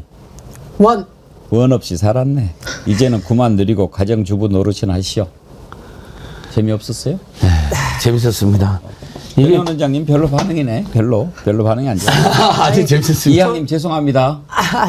저는 사실 나경원, 권성동 이런 지금 의원들 좀 정계에서 은퇴할 시점이 왔다 이런 생각이 자꾸 들어서 좀 씁쓸해서 제가 지금 안 해준 건데요. 근데 맨 마지막에 이향님이 여성분인지 몰라도 가정주부 노릇이나 하시오.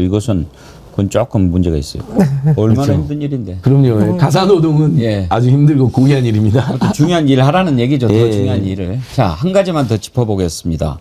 지금 이런저런 이유로 사실 나경원은요. 내란에 가담하고 윤석열 어떻게 해서든지 체포 안 당하게 하려고 그것만으로도 지금 벌 받을 일이 쌓여 있죠. 근데 나경원 같은 사람만 지금 국힘당에 몇 명이나 있습니까? 지금도 내란을 옹호하고 그런 자가 지금 대표가 돼서 저렇게 떠들어대고 있는데 왜 이거 지금 물론 뭐 순서가 있으니까 그러겠지만 국민들은 저런 당 빨리 해산해야 되지 않는가 이렇게 생각하지요. 어제 대정부 질문에서도 그 질문이 나왔습니다. 한번 들어보시죠. 장관님, 국민의힘 정당 해산 심판은 윤석열, 내란 우두머리 윤석열의 유죄가 확정되어야만 가능합니까? 그렇지 않습니다. 종합적으로 이제 판단에 대한 문제겠지만은 어쨌든 헌법재판소에서 통합진보당 그 해산 결정을 할 때는 이런 어떤 기준들 그런 점들을 면밀히 검토해 봐야 될 것으로 좀 보고 있고요. 역시 정당의 목적이나 활동이 민족 기본 질서를 위배했는지 아닌지를 그런 요건에 맞춰 종합적으로 좀 검토해야 될 사안으로 보고 있습니다. 네, 그렇습니다. 형사재판 일정과 유무죄 여부는 정당 해산 심판 청구와는 별개의 사안입니다. 실제로 통합진보당 사례가 그렇게 추진이 됐습니다. 자, 지금 저 질문은 윤석열 재판하고 상관없이 청구할 수 있는 거 아니냐? 그걸 법무부 장관이 하죠. 그걸 법무부 장관이 하죠. 너 해라 이 얘기 아니에요. 뭐 이제 압박하는 거 정치적으로 이제 네. 사실 저렇게 분위기에서 무르익다가 보면 할 수 있겠죠. 네. 그렇게 될 겁니다. 이해식 의원이 아주 적절한 질문했는데 안진걸 소장님, 저 정당 제가 생각하기에도 우리나라 보수를 위해서도 내란 정당은 빨리 해산하고 제대로 된 보수 정당 서는 게 보수를 위해서도 더 좋은 거 아닙니까? 진짜 최소한 내란 쿠데타에 대해서는 반대하고 비판하는 사람들, 5.18에 북한군이 침투했다는 헛소리 안 하는 사람들, 부정선거, 지들이 당선된 선거를 부정선거로 주장하는 사람. 제가 최근에 조중동에 있는 후배 기자들 만났는데 요즘 젊은 기자들이 이 세 가지를 극혐한답니다. 아, 내가 다행이라 그랬어요. 정말 그래. 그렇게 해서라도 제발 건강한 보수신문을 거듭나 주세요. 제가 술도 한 잔 따라줬는데 그런 사람들이 모여서 좋습니다. 민생회복지원금 정부한테 주는 거 반대한다고 할 수 있고 이렇게 차라리 정책 토론하는 보수정당 만들어야 됩니다. 그래서 저희가 법무부가 이원정당 심판 제청을 안 하고 있길래 지난 정권 때 저희 검사검사 민생경영소가 법무부가 이원 심판권을 독점하고 있는데 이원정당 심판권을 독점, 국민은 지금 청구를 할 수 없게 되거든요. 그 자체도 이원이고 두 번째 법무부 안 하는 게 부작위에 의한 우리 국민들의 기본권을 침해하고 있다고 헌법소원을 내놨습니다. 그러니까 저희는 이원정당 청구권이 우리 국민에게 지금 없으니까 법무부가 빨리 이원정당 심판 청구를 해라. 이제 그거에 대해서 헌법소원도 내놓은 상태입니다. 저는 그 윤석열 체포영장 관련해가지고 왜 한남동 관제 의원들 끌고 가서 심지어 당시 비대위 상황이었어요. 이미자 의원도 거기 갔더라고요. 그것도 나경원이 선동해서 한 겁니다. 수십 명 몰려가가지고 체포영장 집행을 뭐 막겠다 이거를 보면서 와 이거야말로 이 정당이 정말 생명을 다했다. 그때 극단적으로 국민들에게 보여줬다고 생각을 하고 제 생각에 초선 재선 중에 진짜 죽을 맛이다라는 표현이 딱 맞는 초재선 분명히 있을 겁니다. 차라리 지금 장동혁 대표 체제에서도 변할 가능성이 없으니까 오히려 외부에서 이 정당을 좀 어떻게 해줬으면 좋겠다라는 의원들도 있을 거라고 저는 생각이 듭니다. 법률가로서 김필성 변호사님, 국힘당 내란으로 위원정당 해산 충분한 사유가 되신다고 보십니까? 제가 오늘 이제 사실 이런 데 나와서 제가 했던 사건 얘기하는 건 적절하지 않은데 자꾸 나오네요. 제가 통합진보당 내란 음모 사건 변호인이었어요. 그 사건을 제가 직접 했기 때문에 어떻게 돌아가는지를 아는데요. 그러시구나. 일단 이제 법률가들 입장에서는 원칙적으로 그러니까 위원정당 해산 절차가 우리나라 헌법에 있는데요. 방어적 민주주의 절차로 있긴 있는데 매우 조심스럽게 사용돼야 된다. 가능하면 사용하면 안 된다는 입장이긴 합니다. 한데 여기에 대해서 판례를 지금 야당이 만들었어요. 그렇죠. 그 내란 음모 사건을 만들었는데, 근데 그게 아시네. 내란 음모로 했거든요. 내란 음모 사건인데 이게 내란 음모는 무죄가 나왔습니다. 잘 모르더라고요, 사람들이. 2심에서 무죄가 나오고요. 내란 선동만 인정이 됐습니다. 내란 선동이 뭐냐면 당시 이석기 의원이 공개된 장소가 아니고요. 마리스토아 수도원이라는 수도원의 강당에 통합진보당 당원들 일부를 모아놓고 연설을 했는데 그 연설의 내용 중에 일부가 내란을 선동하는 듯한 내용들이 있었다는 거예요. 근데 이제 그 얘기를 한 다음에 거기에 맞춰가지고 통합진보당 당원들이 뭔가를 했으면 내란 음모까지 갔을 텐데 그런 게 안 나왔습니다. 그러니까 이석기 의원이 연설한 것만 가지고 사실은 선동 인정이 된 거예요. 그러니까 관련자들하고 해서 다 인정이 됐는데 그 연설한 걸로 당이 해산이 됐습니다. 해산이 됐고요. 지금 아까 나왔던 것처럼 이게 대법원 확정 판결이 나오기 전에 해산 결정이 났어요. 그러니까 제가 얘기하고 싶은 게 뭐냐면 그때 당시에 이석기 의원이 그 당의 당대표도 아니었거든요. 그 당 소속 의원이 내란적 요소가 섞여 있는 말을 공개 장소도 아니고 자기들 당원으로 하는 그런 폐쇄 모임에서 얘기한 것만으로 당이 해산이 될 거면 지금 국힘은 해산되고도 남죠. 그렇죠. 알겠습니다. 네. 오늘 김필성 변호사님 짧은 시간이었는데 이야기 들을 것이 워낙에 많고 저희도 공부가 많이 됐습니다. 자주 뵙도록 하겠습니다.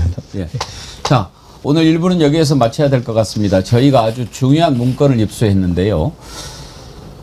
김건희가 모든 권력은 다 김건희로 통했지요. 그런데 노소영, 노태우 전 대통령 딸 전 나비아트홀 관장이 지금 SK 최태원 회장과 재산 분할 소송 진행하고 있지 않습니까?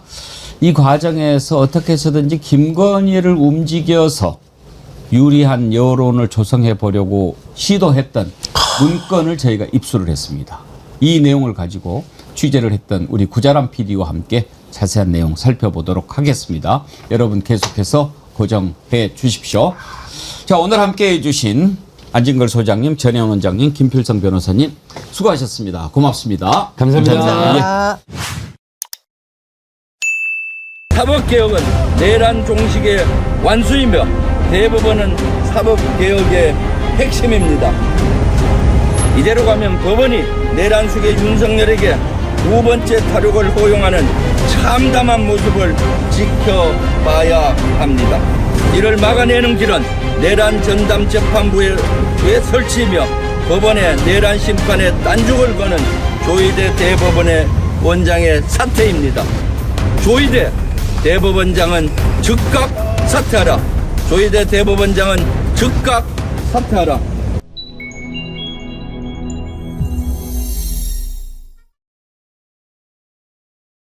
예, 김병주 최고위원님 어서 오십시오.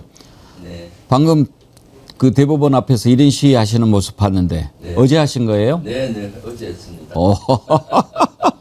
네. 저렇게 혼자서 1인 시위 하시면 해보신 적 있어요? 네, 자주 했죠. 그래요? 네. 어디서 하셨어요? 지금 광화문에서도 하고요. 그다음에 대통령실 앞에서 전에 그 용산 그때도 1인 시위 하셨어요? 네, 1인 시위도 한 적이 있었죠. 네. 손자병법에 따르면 1인 시위는 어떨 때 해야 됩니까? 지금 분위기를 만들어야 할 때 리더가 솔선수범해서 제일 앞에서 하면은 따라오게 되죠. 네. 지금은 조희대 대법원장 사퇴. 어제 사실 아침에 제가 사퇴 주장을 최고위에서 했고 말로만 해서는 효과가 적기 때문에 오후 5시부터 가서 1인 시위를 함으로써 많은 분들이 실제 행동하는 모습을 보이지 않습니까? 그러면 이제 그런 운동이 일어나게 되는 거죠. 네. 지금 이제 국힘은 물론이고 보수 매체들도 상권 분립을 얘기하면서 현직 대법원장의 사퇴를 요구하는 것은 상권 분립 정신을 해치는 것이다. 이렇게 좀 비판을 많이 하지 않습니까? 여기에 대해서 어떻게 생각하십니까? 그건 상권 분립을 해치는 건 아니죠. 실제 조희대 대법원장 같은 경우는 이미 정치적인 중립을 훼손됐고 선거에도 개입이 됐지 않았습니까? 그리고 지금 내란이 일어나서도 지금 직원 재판부가 침대 축구하듯이 시간을 끌고 있는데도 아무런 조치를 하지 않고 이미 그 사법부 내에서도 신뢰를 조희대 대법관은 잃었습니다. 그렇기 때문에 사퇴는 당연한 것이고요. 그리고 사법개혁에 대해서도 실질적으로 당위성은 이미 국민적인 국민적인 열망이지 않습니까? 그런데도 불구하고 정치적인 중립 또는 사법 독립 운운하면서 반대를 하는데 그것은 말이 안 되는 거죠. 지금은 상권 분립이 잘 진행이 되는 거고요. 입법부는 또 입법을 통해서 사법부의 시스템을 보완을 문제가 있으면 해야 되는 것이 우리 입법부의 책임이기도 합니다. 그런데 입법부에서 사법개혁의 법안들을 낸다는 게 마치 사법부의 독립을 훼손하는 것처럼 이렇게 생각하는데 그것은 우리 상권 분립에 대한 정확한 정의를 모르는 거죠. 네. 오늘 저희가 일부에서 조희대 사퇴해야 된다, 아니다 투표를 했거든요. 네. 근데 한 분이 반대를 하셨어요. 네. 5천 몇백 분이 찬성을 하셨고, 근데 그 한 분은 왜 반대를 했냐? 사퇴 안 된다, 탄핵해야 된다. 그래서 반대를 하셨는데, 정청래 대표도 오늘 탄핵을 언급을 한 것 같던데요. 탄핵 얘기도 나옵니까? 탄핵 얘기도 나오죠. 이재강 의원도 탄핵안을 발의한 걸로 알고 있고요. 일부 의원들이 탄핵 얘기도 나오죠.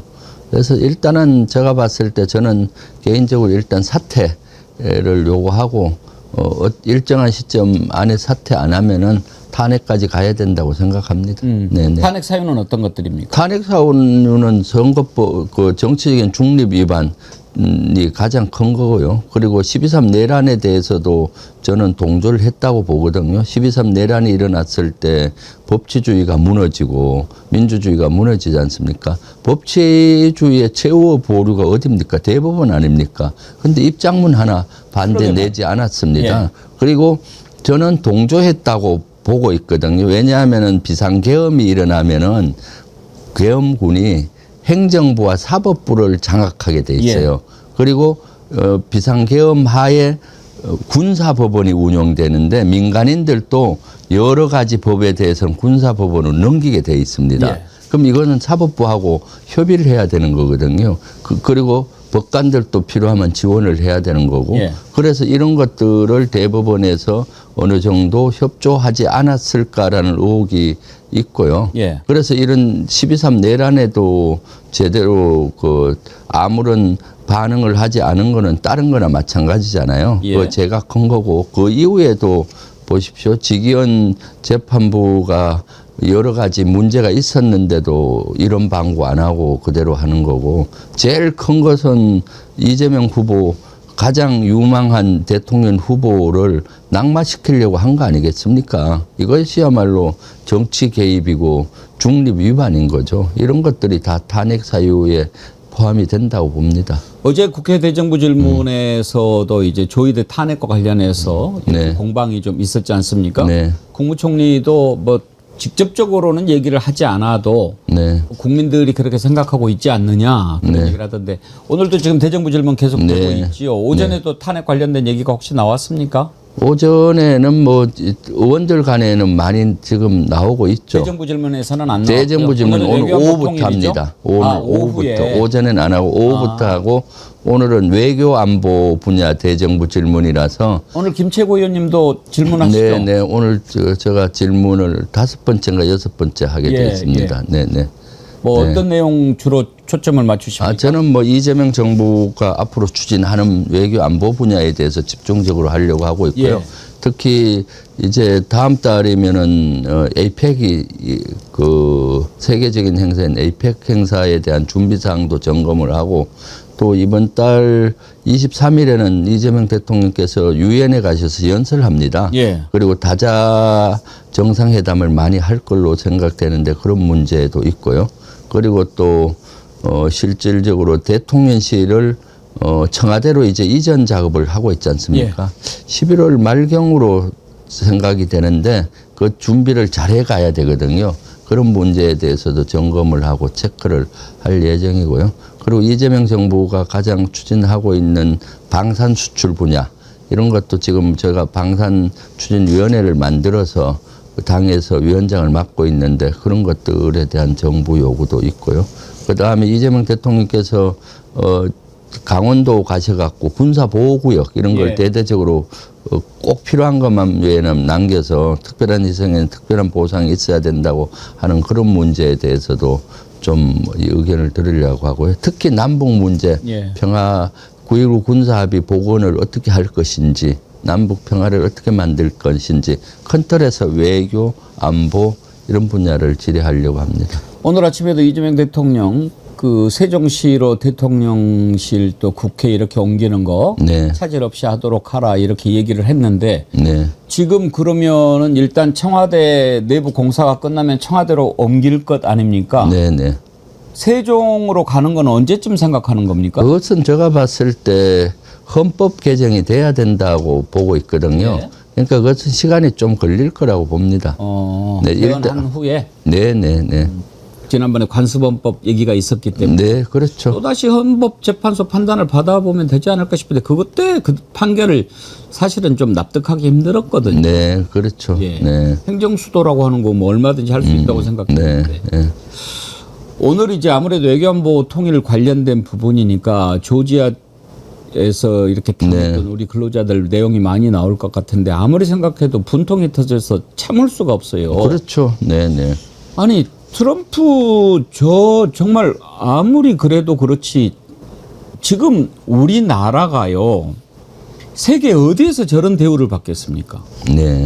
아마 불법으로 체류하고 뭐 무슨 문제가 있었다고 해도 중국이나 이런 나라에서도 우리 국민들 저렇게 대하지 않을 겁니다. 그럼요. 네. 그런데 동맹이고 우방이라는 나라에서 그것도 그런 죄를 저지른 것도 아닌데 그렇게 무자비하게 단속하고 그 모습을 찍어서 방송을 하고 그러고도 반성하지 않고 어디 차관 따위 보내가지고 뭐 유가민이 있다이나 얘기하고 국민들이 지금 그런 거 가지고 화가 풀리겠습니까? 네, 맞습니다. 저 어떻게 해야 됩니까? 그것도 제가 오늘 따져 물으려고 합니다. 사실 예. 아무리 이재명 정부라 하더라도 그런 것들에 대해서는 엄격히 잘해야 되잖아요.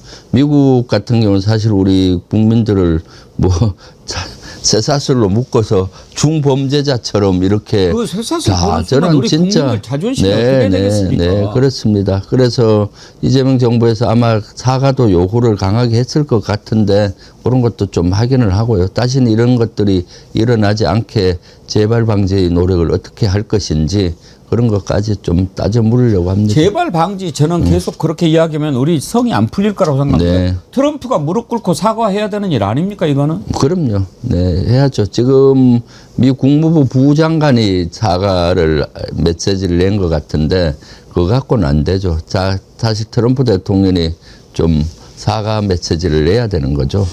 지금 말이죠. 뭐 이런 식으로 해가지고 뭐 우리가 가서 그거 기술 가르쳐주고 뭐 어떻게 그렇게 하겠습니까? 이거 완전히 이건 옛날 식민지 시대 뭐 이런 착각을 하고 있는 것 같다는 그런 생각이 드는데요.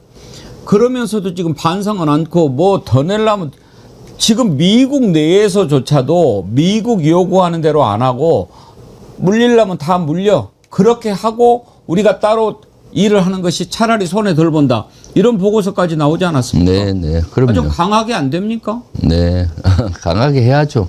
네, 그런데 이제 뭐 좀 이재명 정부 좀 믿고 기다려 보시죠, 뭐.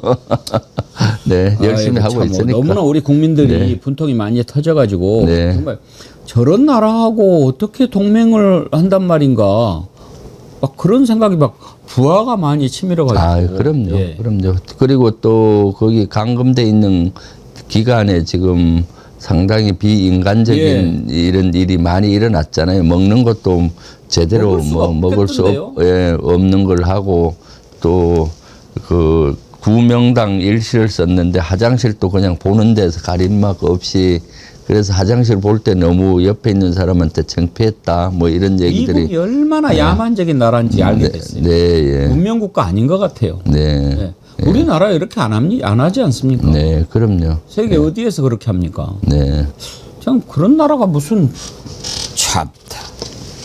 아무튼 좀 이번에 그런 부분은 좀 확실히 짚고 우리 국민들 자존심 특히나 우리 김병주 최고위원님 그걸 중요하게 생각하시지 않습니까? 아, 그럼요. 좀 이런 일 절대 다시는 일어나지 않고 확실하게 사과 받을 수 있도록 좀 했으면 좋겠습니다. 네, 알겠습니다. 그걸 정부 측에 강하게 좀 이번에 요구를 하겠습니다.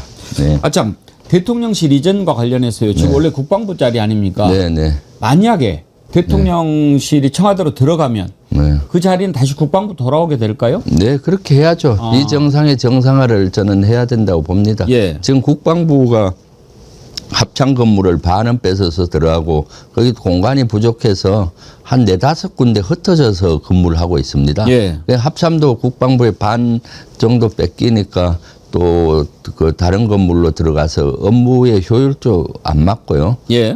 그렇기 때문에 그런 것들에 비정상의 정상화를 하는 것이 가장 맞다고 봅니다. 그래서 오늘 그런 것도 좀 김민석 국무총리한테 다짐을 받으려고 합니다. 아마 그 지금 대통령실의 리모델링을 하고 건물이 좋고 하니까 다른 부처에서 탐을 내는 부처가 있다는 소문들이 있어요. 그래서 그거는 원래 국방부로 돌려주는 것이 맞죠. 네. 예. 네. 알겠습니다. 우리 김병주 최고위원님 특히 이제 그 방위 부분에 관심이 많으시잖아요. 네. 근데 이번에 민주당의 방산특별위원회 위원장을 맡으셨네요. 네, 네, 그렇습니다. 방위산업. 네. 그러니까 방산특별위원회. 네, 방산특별위원회입니다. 네. 주로 어떤 부분을 들여다보시는 겁니까? 지금 우리가 방산 수출을 할 수 있게 하려면은 좀 여건을 마련해 주는 것이 국회에서 하는 역할인데 예. 그런 역할을 하려고 합니다. 그런 역할은 크게 세 가지죠. 하나는 입법적인 면이 있고요. 방산 수출에 대한 여러 가지 규제를 좀 푼다든가 그런 문제가 있고, 또 하나는 예산 문제 있잖아요. 방산 수출을 하기 위해서는 R&D 예산이라든가 해서 그런 AI, 로봇 뭐 이런 것들에 대한 투자가 더 돼야 되는 거고, 그런 거는 군이 좀 더 선도해야 되는 거고요. 세 번째는 방산하는 수출 국가에 대한 의원 외교 차원의 활동을 강화할 필요가 있다고 봅니다. 지금 대다수 방산을 수출하는 국가들은 의원 내각제나 의원 내각제와 비슷한 제도를 하는 국가가 많아요. 예. 가보면은 국회의원이 장관하고 국회의원이 국방부 장관하고 다시 와서 국회의원이 가기 때문에 의원들의 외교가 대단히 효과적일 때가 있습니다. 예를 들면 이번에 제가 캐나다 대통령 특사단장으로 갔습니다. 거기 간 이유가 방산 수출 때문도 있습니다. 왜냐하면 우리가 거기에 잠수함을 수출하려고 합니다. 60조 자그마치 규모입니다. 예, 천문학적 숫자잖아요. 그래서 지금 캐나다 같은 경우는 북극해가 녹으니까 북극해를 지켜야 되는 소요가 많아서 우리 잠수함을 한 12척 수입을 하려고 하는데 엄청난 규모다 보니까 그때 이미 6개국이 경합을 하고 있었어요. 유럽에 있는 여러 국가하고. 그래서 제가 갔을 때 국방부 장관, 외교부 장관 다 국회의원 출신이에요. 국회의원 하면서 이래 하는 인원들이라서 사성장군 출신이라고 하니까 신뢰가 가지 않습니까? 그래서 충분히 우리 무기의 우수성 이런 것들을 얘기를 했고, 그래서 그런 것들이 많이 반영이 됐습니다. 그래서 최종 2개 국가로 우리가 최종 후보로 선정이 됐습니다. 한 2, 3주 전에. 우리와 독일로 압축이 된 거거든요. 그런 것들이 이제 의원 외교의 결실이고, 또 의원 외교가 그렇게 중요하다는 방증이기도 하기 때문에 만들었고, 요 문제는 또 이재명 대통령님하고도 지난번에 만찬할 때 제가 말씀을 드렸어요. 이재명 정부에서 성과를 낼 수 있는 여러 분야 중에서 가장 확실한 성과를 낼 수 있는 분야가 방산 수출 분야다. 그래서 우리 당에서도 그걸 견인하기 위해서 방산수출 특별위원회를 만들어서 이렇게 건의하고, 필요하면은 국회의원들을 대통령 특사로 좀 많이 보내서 했으면 좋겠다라고 말씀드렸더니 대통령께서도 그 좋은 생각입니다라고 말씀을 하시더라고요. 네. 근데 우리 방위산업체가 이제 보면은 경기 북부면은 또 중요한 방위 지역이잖아요. 네. 경기 북부에는 하나도 없지요. 네, 거의 없죠. 경기 북부 필요하지 않나요? 필요하죠. 그래서 저는 경기 북부에 방산 클러스터를 만들어야 된다고 봐요. 방산 클러스터. 네, 왜냐하면은 지금 방산은 창원이나 울산이나 저 남쪽 지역, 대전 지역에 집중되어 있는데, 이제는 AI라든가 로봇, 드론 이런 산업들은 경기 북부에 육성할 수가 있고요. 경기 북부에는 육성할 수 있는 땅들이 많아요.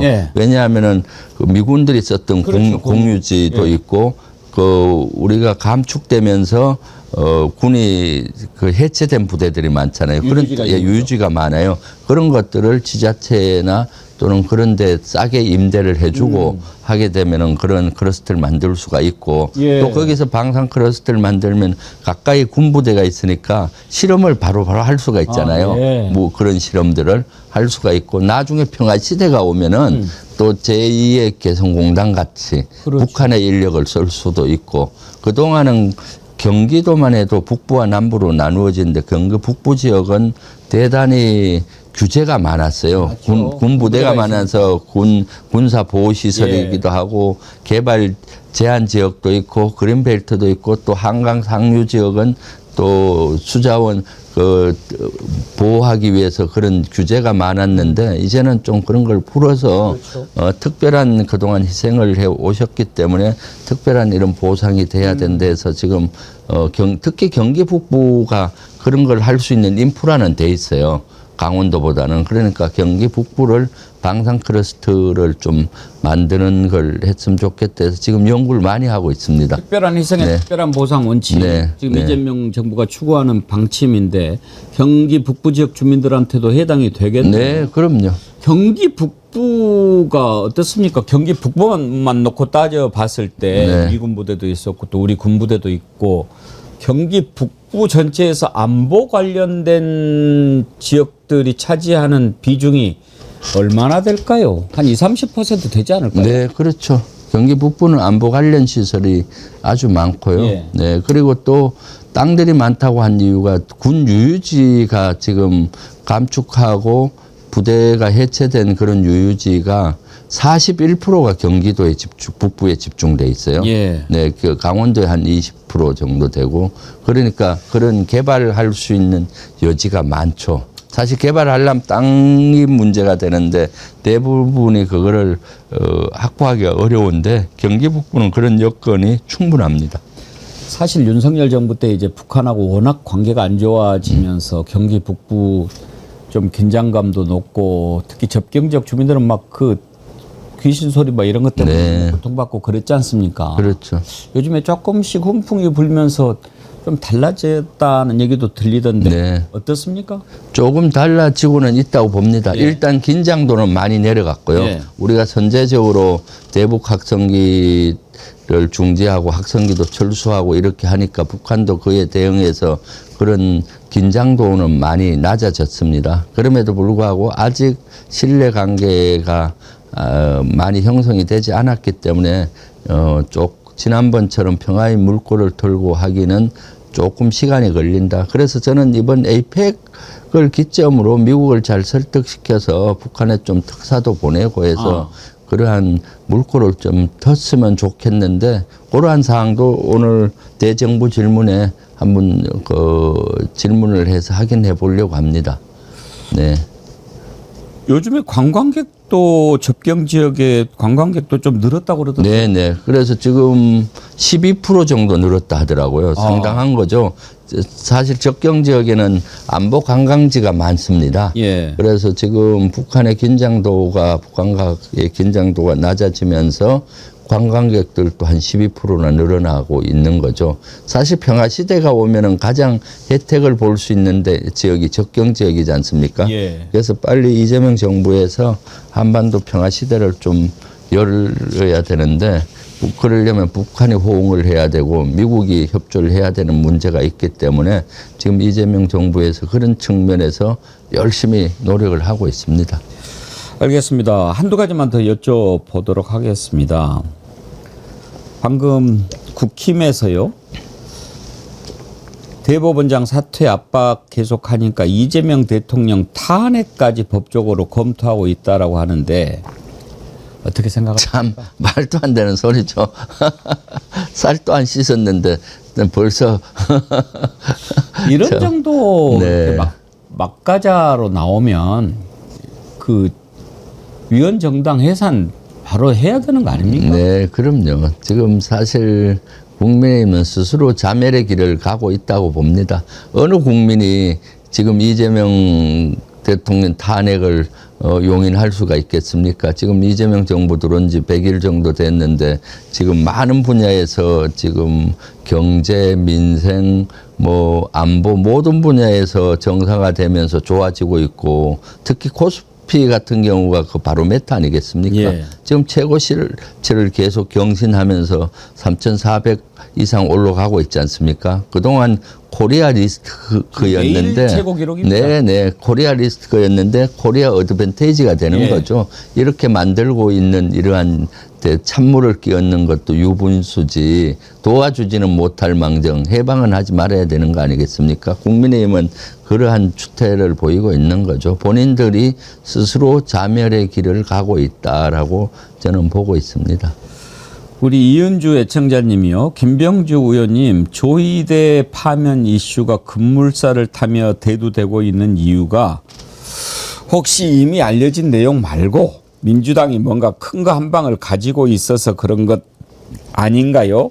곤란하지 않는 선에서 알려주실 수 있으신지요? 그러셨는데 뭐 있습니까? 아니 있는 게보다 지금 이제 사실은 이미 조이대 대법원장은 지난번에 대선 기간에 솔직히 사퇴를 시키든가 탄핵을 시켰어야 되죠. 그때 이미 정치 대선에 개입을 했지 않습니까? 예. 이재명 후보 막강한 대통령 후보를 국민이 뽑아야 되는데 그걸 이재명 후보를 죽이기를 한 거 아닙니까? 이침에서 무쇠난 거를 진짜 그렇게 엉터리 같이 간섭하려고 했었는데 국민의 거센 분노에 직면하면서 사실 손을 들었잖아요. 재판을 연기하고 그래서 대선을 잘 치르게 돼서 그때 백기를 들면서 재판이 연기돼서 이제 좀 잠잠해졌는데 본인들이 스스로 끌고서 부스럼을 내고 있는 겁니다. 사법개혁하고 우리가 너무 이런 것들이 안 되니까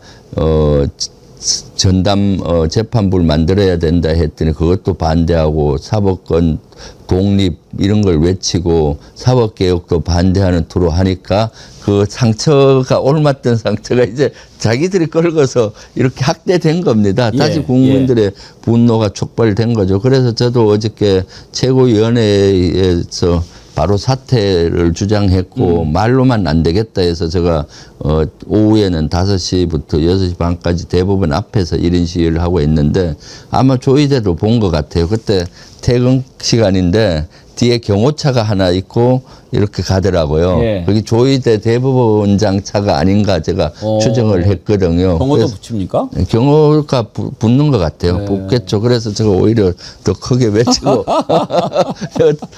그리고 또 놀라운 것이 거기 대법원 직원들이 오가면서 다 봤잖아요. 근데 직원들 중에 제가 주불리 김병주 라이브를 켜고 하니까 이쪽 화면 아닌 데서 이렇게 엄지척 하면서 응원해주고 눈짓을 하시는 분들이 꽤 많더라고요. 네. 그러니까 조희대 대법원장은 이미 대법원 내에서도 리더십을 잃었다라는 생각을 했죠, 어저께. 알겠습니다. 지난번에 특검법 개정하면서 정청래 대표하고 김병기 원내대표 좀 불편했잖아요. 네네. 지금은 풀어졌어요. 네, 그럼요. 목표는 똑같으니까요. 사실 특검법 연장 이런 문제에 대해서는 큰 틀에서는 정부 조직법이나 다 큰 틀에서는 같은데 그때 의사소통에 조금 문제가 있었어요. 그러니까 그때 원체 바쁜 시간에 하다 보니까 얘기는 했었는데 듣는 사람은 또 바쁠 때 듣다 보면은 다 귀담아 못 들을 수가 있고 또 그런 과정에서 또 의원총회나 이런 걸 열고 또 최종 추인을 받는 형식을 했으면 좋았는데 그런 과정에 조금 미숙함이 있다 보니까 약간의 오해가 쌓여서 그런 건데 그건 그럼 금방 다 풀죠 뭐. 그리고 또 중요한 것은 그날 저녁에 우리 지지자분들이나 당원들의 목소리가 컸어요. 특검 기간이라든가 그것은 연장은 포기하면 안 된다. 꼭 해달라 해서 그걸 받아들인 거거든요. 우리 지휘부도 그렇고 원내대표도 해서 사실은 여야 합의한 거지만은 당원들의 뜻, 국민들의 뜻이 그러니까 그걸 파기하고 이제 다시 수정 법안을 해서 기간을 연장하고 이런 것들을 그대로 한 거죠. 그만큼 우리 민주당이 살아 움직인다고 봅니다. 그만큼 빨리 우리 지지자나 당원들 국민의 목소리를 반영을 무리가 가더라도 하려고 노력하고 있는 거죠. 이제 지지하는 분들 입장에서는 그런 불협화음이 안 생기기를 바라고 또 서로 잘 되기를 바라겠지만 그래도 그런 일들이 일어나게 된 데는 일단은 맨 처음에 어떻게 김병기 원내대표가 그렇게 할 수 있느냐. 국민들이 지금 얼마나 분노하는데 그랬다가 그 정청래 대표가 모르게 할 수가 있느냐. 정청래 대표 더군다나 이제 김병기 원내대표가 나중에 정청래한테 사과하라고 그래. 그랬잖아요. 그러니까 정청래 대표가 몰랐을 리가 없다. 그러면 정청래 대표는 또 뭐냐. 이런 것이 당연히 나오지 않겠습니까? 근데 그냥 국민들이 궁금해하는데 둘이 악수하고 웃고 그러면 우리는 이해하고 그러면 됩니까? 그 설명을 좀 더 세부적으로 했어야죠. 근데 이제 그런 과정이었습니다. 정상적으로 되는데 아마 바쁘다 보니까 이제 보고는 했는데 보고 내용이 또 바쁜 상황에서 듣다 보면 다 귀담아 못 들을 수가 있고 의사소통의 문제와 또 초기에 이제 지휘부가 들어서다 보니까 절차상의 약간의 미숙함 그런 것들이 오해를 정폭시켰다고 봅니다. 알겠습니다. 또 매일 아침 얼굴을 맞대는 김병주 최고위원님이 또 둘 중에 누구 편을 들겠습니까? 혼을 내시겠습니까? 아무튼 그래도 우리 국민들은 네, 그런 그럼요. 일들이 안 일어나기를 바라지만 네. 그런 일이 일어날 때 그래도 야 너네들 정신 똑바로 차려 네. 이야기할 수 있는 분이 김병주 최고위원이라고 그렇습니다. 생각합니다. 네, 네, 그러니까 그럼요. 그런 잘못이 있으면 지적도 좀 해주시고 네, 네. 한 가지만 더 여쭤볼게요. 국무총리실 차원에서 대대적인 감찰을 요구할 거다. 네. 이런 첩보가 있는데 어떤 감찰인가요? 올 대정부 질문서 요구하려고 하는데 예. 지금 내란 조사나 수사가 빙산의 일각이라고 제가 계속 얘기하지 예. 않습니까? 지금 병력을 출동시켰던 부대나 그런 국무회의에 관계된 사람만 국한해서 하고 있거든요. 예. 이번엔 전국 비상계엄이다 보니까 대다수 지자체가 부하 수행을 했다고 저는 보고 있고요. 예. 그래서 제가 행안부 장관한테 요구를 해 찾아가서 이제 그 지자체를 한번 조사하라 해서 조사팀이 운용을 해서 조사를 하고 있습니다. 내란 특검에서도 다행스럽게 지자체장들이 자발적으로 응했는지 여부를 확인 중에 있다라고 언론이 나오더라고요. 예, 이주 전에 예, 제가 계속 예. 요구를 했더니 그리고 정부 부처도 마찬가지입니다. 정부 부처도 법무부라든가 문체부라든가 행안부 이런 데가 부하 수행한 것들이 저는 많다고 봅니다. 그때 성명서를 반대 성명서 내지 않고 다 따랐지 않습니까? 그래서 이런 것들이 조사가 안 됐으니 국무총리실에서 감찰 기능이 있습니다. 예. 정부 부처를 감찰단을 편성해서 조사를 해라. 내라는 이것은 진짜로 발본색원해야 되는데 저는 그때 진짜 충격을 받았던 것이 그렇게 내란이 일어나면은 그 계엄군이 행정부와 사법부를 관장하게 돼 있습니다. 그럼 행정부 공무원들이 100만 이상의 공무원 중에 딱 한 명만 반기를 들었잖아요. 예. 법무부에 한 분이 사직서 내고 나머지는 다 따랐다고 보는 거거든요. 그걸 이대로 묻어두고 가면은 나중에 비상계엄이 일어나더라도 불법적인 일어나더라도 또 공무원들이 그냥 지시에 따르는 거예요. 그래서 이번에 조사를 하고 징계할 건 징계하고 형사처벌할 건 형사처벌로 가야만이 나중에 이렇게 불법 비상계엄이 일어나면은 공무원들이 반기를 들 거 아니에요. 그래야 막아내는 거거든요. 저는 사법부도 마찬가지라고 봐요. 예. 조희대 대법원장도 내란으로부터 저는 자유롭지 않다라고 봅니다. 그때 내란에 많이 부하 수행한 것이 아닌가라고 저는 의심을 하고 있거든요. 네. 안젤리나 님이요. 어제 매불쇼를 보니까 내란 관련된 정보사 인물이 승진되고 거부하거나 소극적으로 대응했던 사람들이 다 승진 대상에서 누락됐다고 하던데 진짜 이러면 안 되잖아요. 이런 일이 있었나 보죠? 그거는 뭐 확인을 해보겠습니다. 예. 네, 안규백 장관이 그런 건 잘 하리라고 글쎄요. 보는데 그런 것들이 의혹이 있으면은 저는 꼭 확인하고 그러거든요. 예. 안규백 장관과 국방부에도 내란과 관련자들은 일체 진급에서 배제시켜야 된다라고 예. 제가 계속 주장하고 있거든요. 네, 그러려고 육군 네. 대장 7명 다 바꾼 거 아닙니까? 네, 그렇습니다. 제대로 이제 네, 세워야죠. 네. 예. 알겠습니다. 오늘 대정부 질문 준비하느라고 또 바쁘실 텐데 네. 이렇게 귀한 시간 내주셔서 네. 고맙습니다. 감사합니다. 예, 다음 주에 뵙겠습니다. 네, 네. 예.